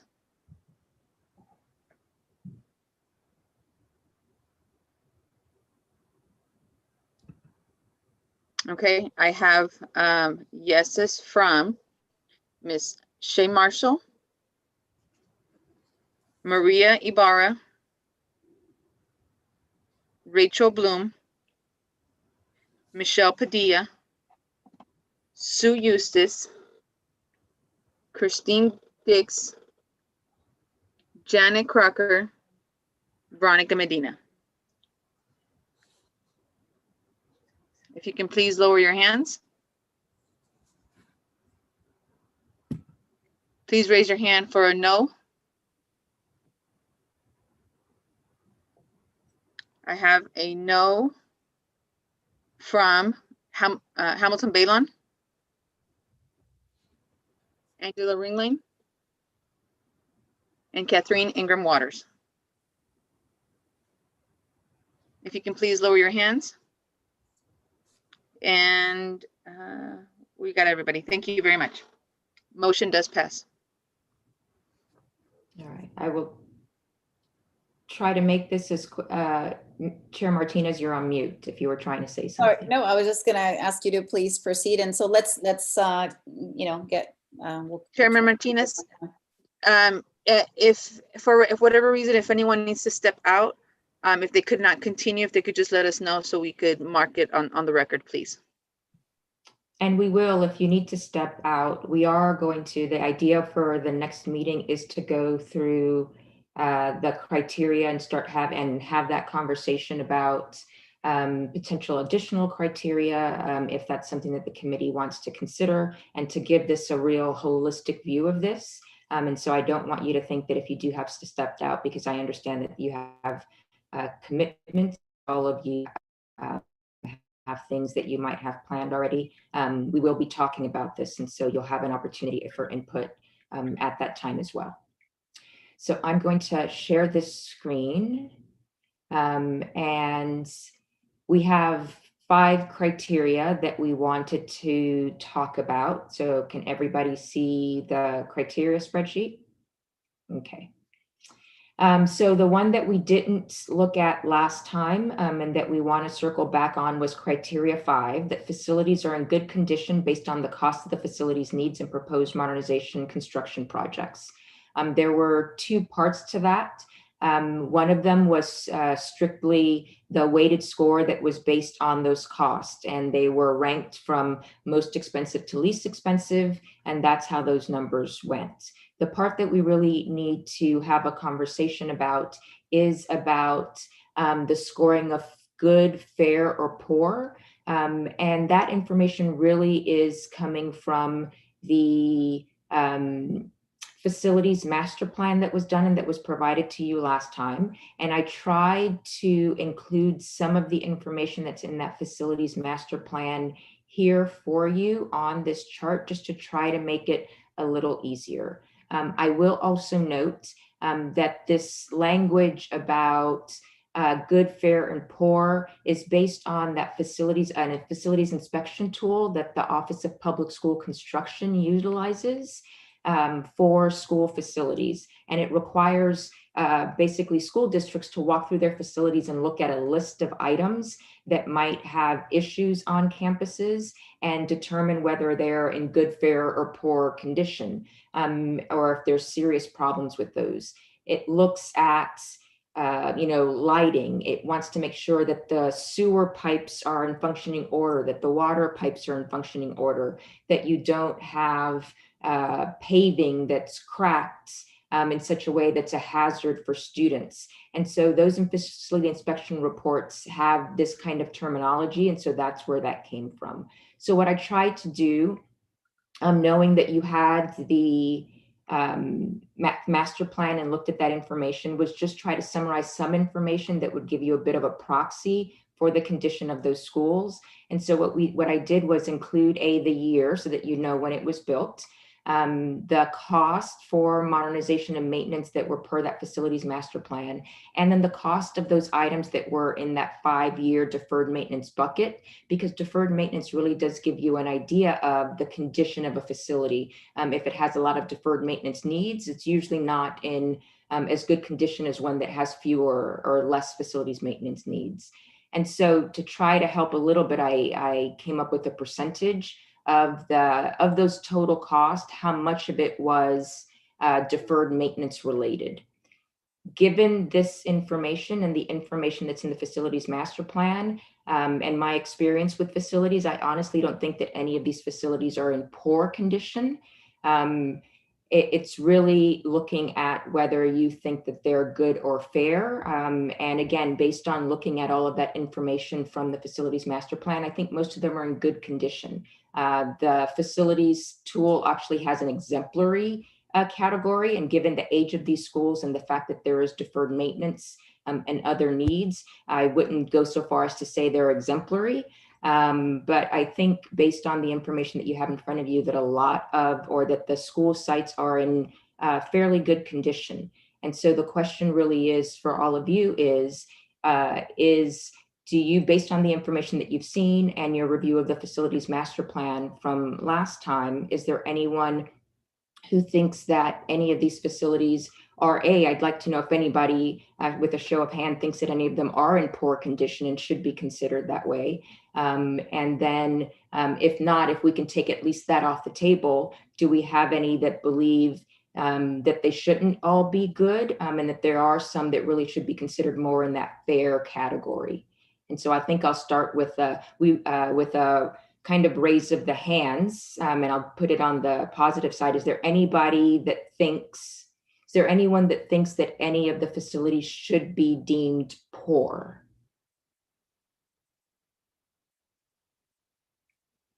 And I'm going to need help from Ms. Gutierrez or. Yeah, Brianna, do you want me to do Zoom hand or physical hand? I think I have to do a Zoom hand because not everybody has their camera on, or at least, and I can't see everybody on one screen at one time. I can see everybody.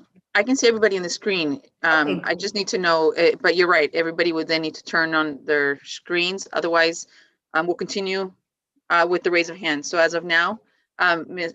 Garcia, if you can repeat the question, and everybody, if you can just please raise the hand on I'll do both, either the screen or the hand on Zoom. Does anyone think that any of the school facilities should be considered in poor condition? I do not see any physical. Okay, I see one. Shay Marshall. All right. Yeah, the McGregor site. Okay. And I saw a couple of, so then we'll do it this way. Do we have, and we're gonna go with majority rules. So we have one who believes that McGregor should be considered in poor condition. Can I get a show of hands of those that would agree and would want to mark McGregor as poor on the criteria? I will take physical hands or Zoom hands right now. If you can please raise your hand. Isn't it irrelevant what we think or feel about it? Like, what's the actual condition? Again, I think if you read the information that's in the facilities master plan, the facilities are they're in good condition. They all need some work. Obviously, they were built in the 50s and 60s, and there is work that has to happen on those facilities. But this is something that, as you are looking at the criteria in total and trying to determine which school you might elevate to the top of the list as ones that might be more likely to close, one of those factors is the condition. So if there are those of you that really do feel, oh, that based on what I read, no, I really do think that one is one that would be higher on that list because of that. I think that's important information to include. Okay, do you want to repeat the question, Ms. Garcia? So, do we have a majority, a show of hands of those who would state that McGregor would be in poor condition? I have Ms. Marshall. And I don't see any other raised hands. All right, Ms. Marshall. All right, so based on my original question, that means none of them are on poor.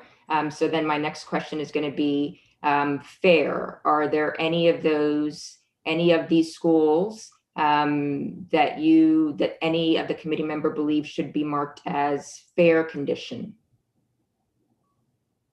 I would argue that probably Ms. Marshall would say if I didn't get poor, I'd put McGregor under fair, but. And if I can just reiterate, Ms. Garcia, this has to be an educated decision based on the information that has been provided. So at this point, is there any raise of hands for fair? I see none. All right. So then in that case, it looks like we can all agree that all of the schools should receive a score of 1, that they're all in good condition.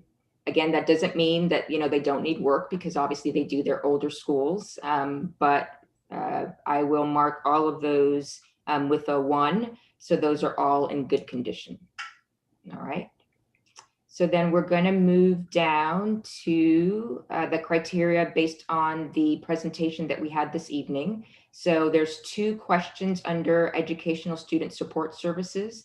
The first one is district-wide programs would need to be relocated. So you'll note that in the data that was filled out within the criteria that was provided to you, the only one that I filled in was the band at Birch Grove Intermediate, because that was the only truly district-wide program. All of the other programs that Dr. Triplett showed on his unique facility sites might be programs that are unique at a specific school site, but they weren't district-wide programs. However, I didn't, as you see, I didn't score that and go, well, then that's the only one that counts, because I did feel that given that those programs were unique to those school sites, there might be some consideration for the fact that, and I'm making it up, if Schilling were the one to close, then would you be able to reconstitute that ballet folklorica class at a different school site, or the same for the program, the FAME program at Lincoln? If Lincoln were to close, is that something that could occur again at a different school site? And so I wanted to give the committee the opportunity to have to hear your thoughts on that, that while those programs aren't district-wide, would you like to consider them when we're looking at this criteria? Because it's something that potentially, if it moved, might not be able to be repeated. And the hand I saw was Miss Medina. Yes, I just wanted to point out that Music's preschool is a district-wide special education program. It could be relocated, I guess, at a cost to making the rooms preschool size, but it is a district-wide program. It's not just unique to music. Yes, I agree with you. I guess we didn't include that because special ed is not, that is not a choice. That is not an option. If music is closed, that program will have to be relocated at whatever cost it takes to relocate it. And so I didn't consider that as one that could be closed and not moved. That has to happen. Chair Martinez, I have 3 hands, but I don't know if this is time for questions. So Ms. Garcia, are you want to take questions now? Yeah, what I'd like to know, my question was, would the committee like to consider those other programs that were unique to those school sites? Again, hold on, I have a list. It was, if I can, okay. It was the FAME program at Lincoln, the Ballet Folklorico at Schilling. There was a art room at one school site. So just the thought of, since those aren't district-wide programs, but would you like to consider them as part of this criteria? Because if the schools close, there's the potential of that program may or may not be able to be relocated.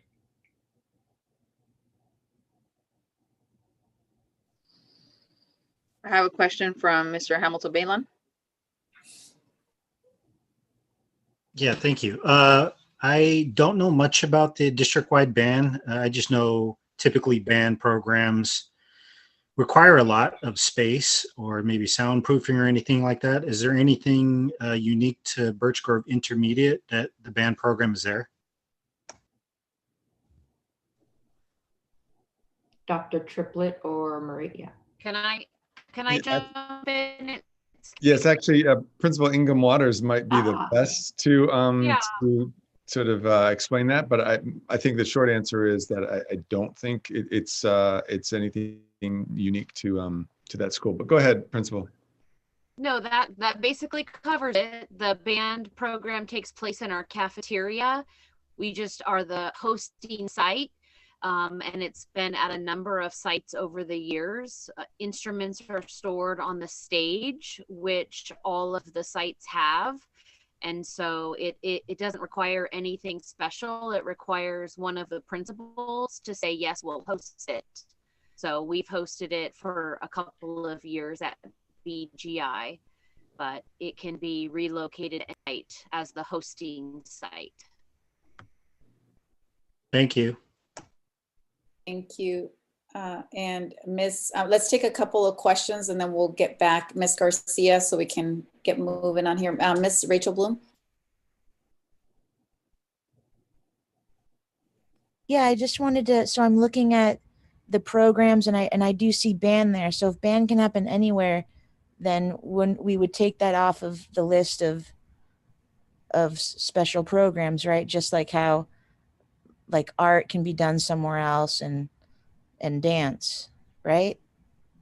Yeah, well, the bands, just because it is a district-wide program and it meets that criteria, it would just be that the district-wide program would need to be relocated. So it would be a yes, for example, that's a 1. But in this case, can the district-wide program be relocated? The answer is a yes, so that's a 2. So I wouldn't say I would take it off. I would just score it accordingly.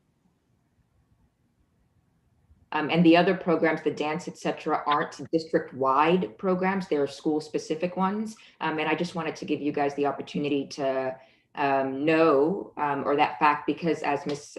Ingham Waters noted, those programs, if that school were to close, then, and they're moved to a different school site, it's just that school site would have to be willing to host that program. And it could be a non-issue for all of them.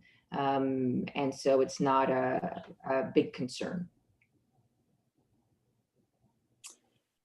Ms. Ingham Waters? Yes.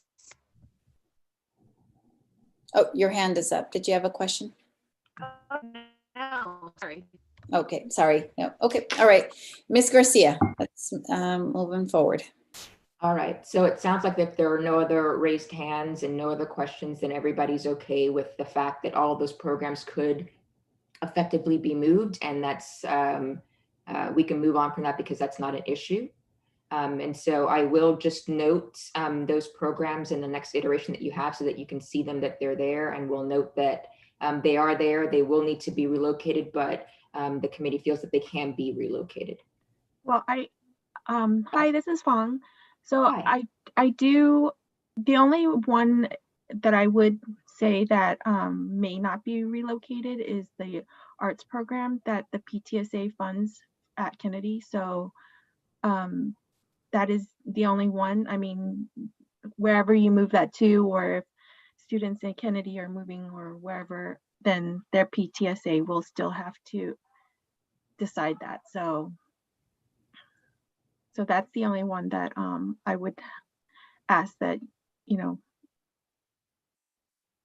The committee So, consider. yeah, so Yes. I would, so just a reminder that we as board members won't weigh in. So, but if somebody else on the committee, you know, believes that that's something, I encourage you to bring that up. Chair Martinez, I do have a raised hand from Ms. Medina. Oh, sorry, I don't see that. Go ahead, Ms. Medina. I was just going to add that in the same way that the arts program is funded at Kennedy, music's ballet folklorico is also tied to their PTA. Their PTA funds their ballet folklorico program as well. Yeah, so I think, Ms. Garcia, if you could just reiterate again what is movable and what isn't, right? It's to your point around the band, does it require a specific facility or a component of the campus that it's in, right? Is that the definition? I think that just to make sure that there's no confusion there. Oh, yeah, and it's a question I don't know. It's that those the goalposts, if you will. Typically, that's what we're looking at. I brought up these programs for that reason that Ms. Medina mentioned, that, you know, does the committee want to consider the fact that there's the possibility that if, for example, Kennedy closes because it's PTA funded, that might not be a program that would be relocated potentially because, you know, those parents are split at different locations, et cetera. And so that's what I was wanting to get is, do you, even though it's not a district-wide program, which is what the criteria is asking for, do you want to consider, and I would now argue based on what Ms. Medina mentioned, the art program at Kennedy and the ballet folklorica as items to consider. And so that was the question I had asked before, and it seems that everybody thought that they all could be relocated, and so that wasn't an issue to include. Okay. I'm watching the clock. It's 8:10. We've got 20 minutes, so if we can keep moving. Yeah. So then looking at business services and community, let me delete that so that I don't, looking at business services and community impacts, we had two criteria there that we were looking at. The first were safety concerns regarding traffic, safe routes to schools, et cetera, if students are relocated. And then the district would benefit from net savings if closed.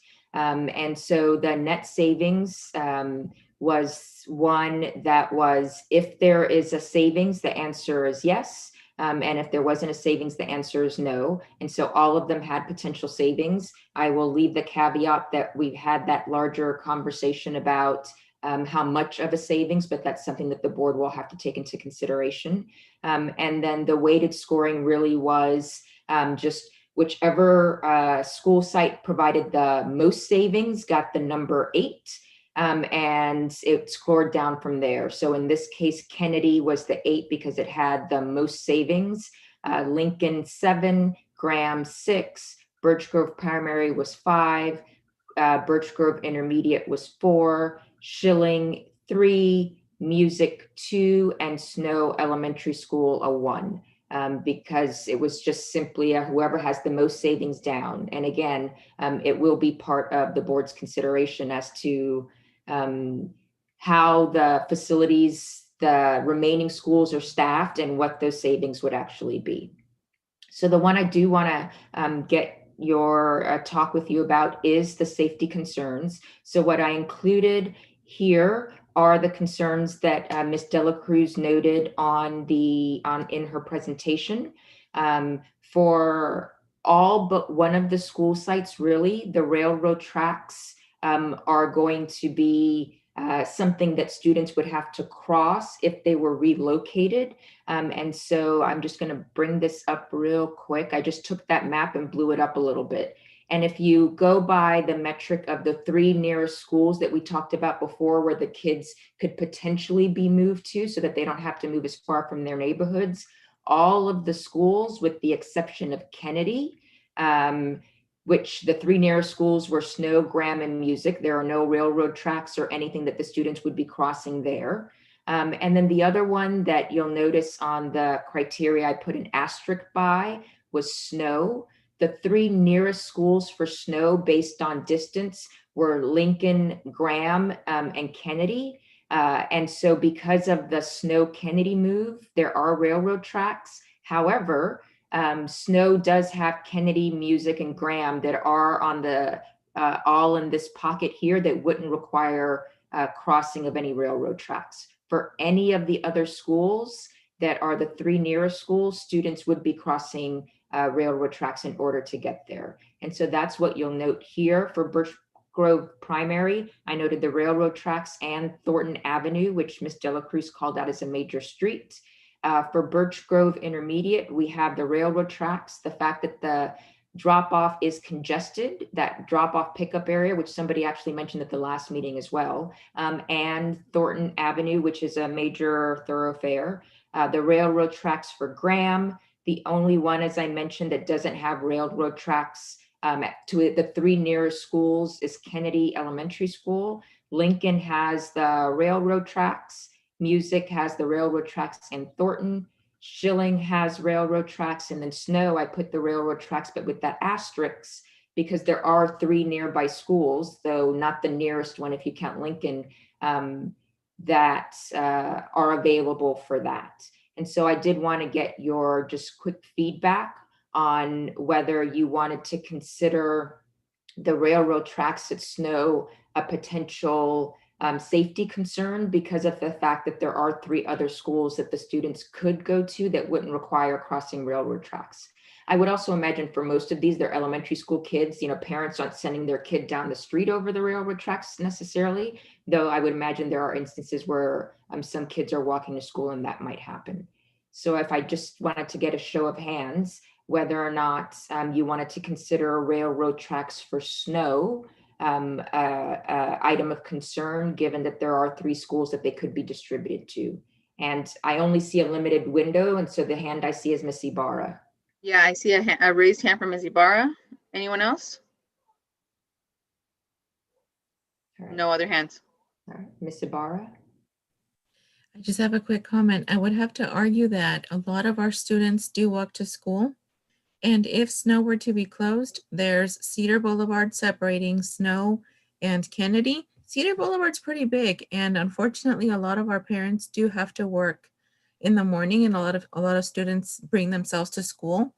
That would be a street that I wouldn't want my daughter crossing by herself, even if there was someone there to cross. I mean, it's pretty big, and there's a limited time that they have to cross it.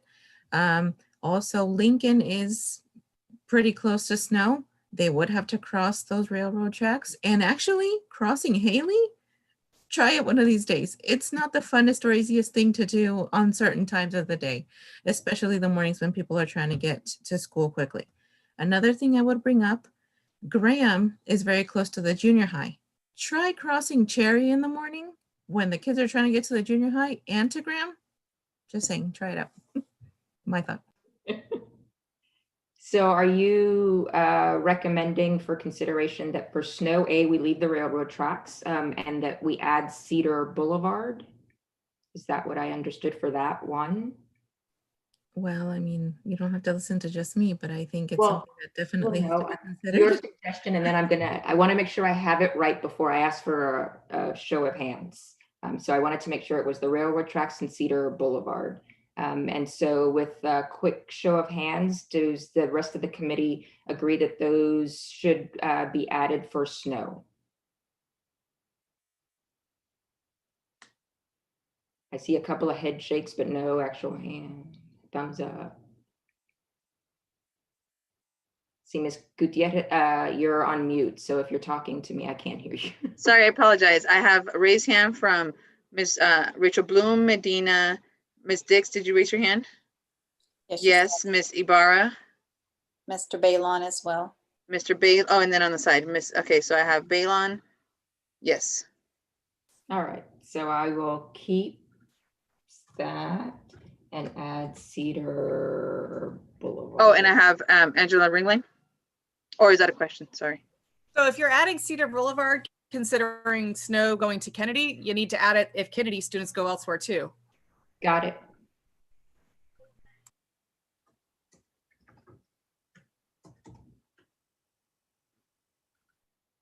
Any other ones that we want to take into consideration? I don't see any other raised hands. All right, so then effectively all of the schools do have at least some consideration that we want to look at for safe routes to school. So they're all going to get a 2, which would be a yes. All right. Okay. So with that, I will go ahead and kind of transition into that next piece, which is our next meeting. And so I have a little bit of homework for you guys. So when we started this, I proposed this criteria based on looking at what the California Department of Education recommends, the types of things that school districts should look at when they're looking at closing schools. And that's where the original list came. All of you looked at this list and we voted. You voted to take off one item under academic performance, and then voted that the rest of these were good metrics. But I did at that time said, hey, if there are others, after you hear all of this information that we're providing to you and after all these conversations, if there's other criteria that you think should be considered, then that's a conversation that we want to have.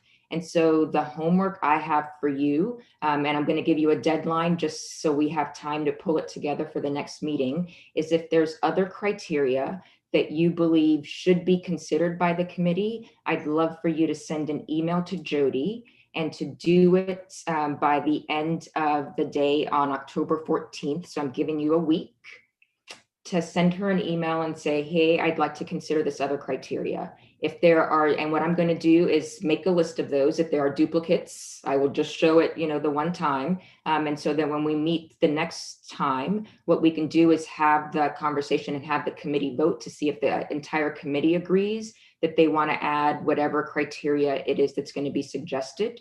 And then we can determine the scoring methodology for whatever criteria that is. All right, so if you can, again, send Jody an email by the 14th if there's any additional criteria that you believe that should be considered, and then the committee as a whole can take that recommendation into consideration to determine whether or not to add it.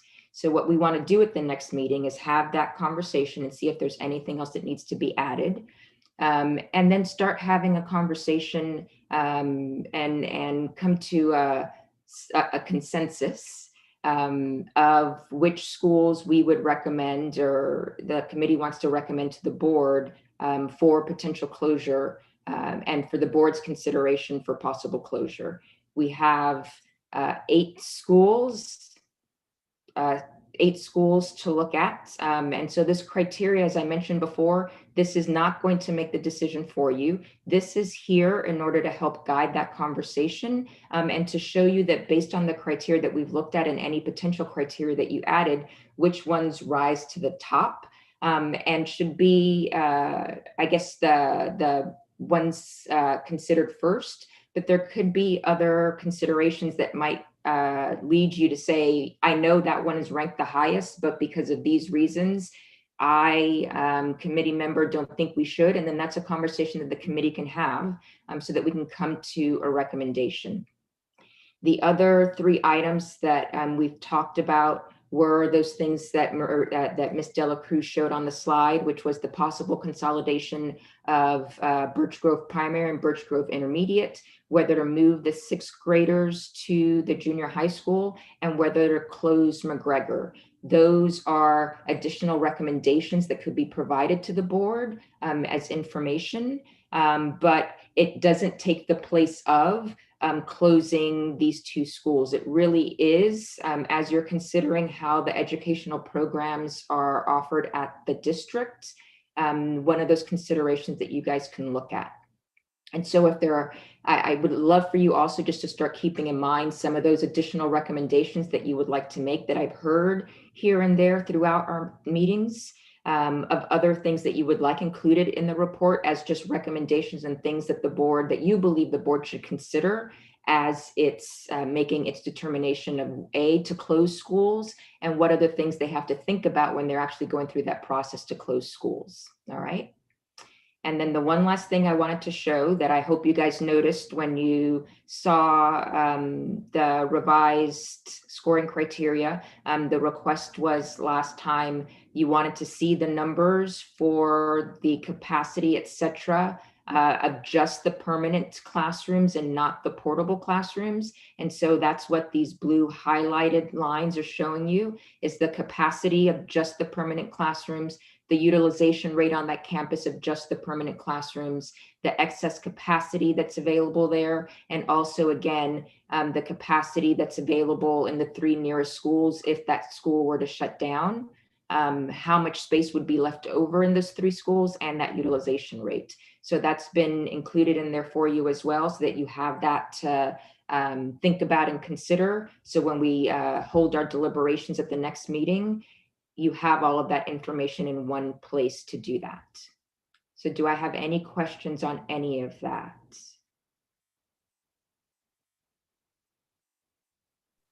All right, so no, thank you, Ms. Gutierrez. So the next meeting, I'm gonna work to structure it in such a way, but we're gonna have to get through a lot in 2 hours or an hour and a half, depending on the public comment, et cetera. But just so that you have that in mind, really the idea is vote on any additional criteria that might be recommended, and then really have that conversation about, based on this criteria and other information that you've heard from the presentations, which schools you would recommend to the board as the top, 2, 3, whatever rank order, how you'd like to provide that for potential closure for the board to consider. All right.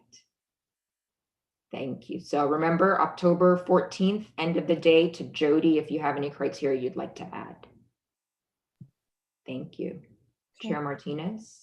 All right. And so Ms. Garcia, we will work to make sure that we get a reminder email to the committee, correct?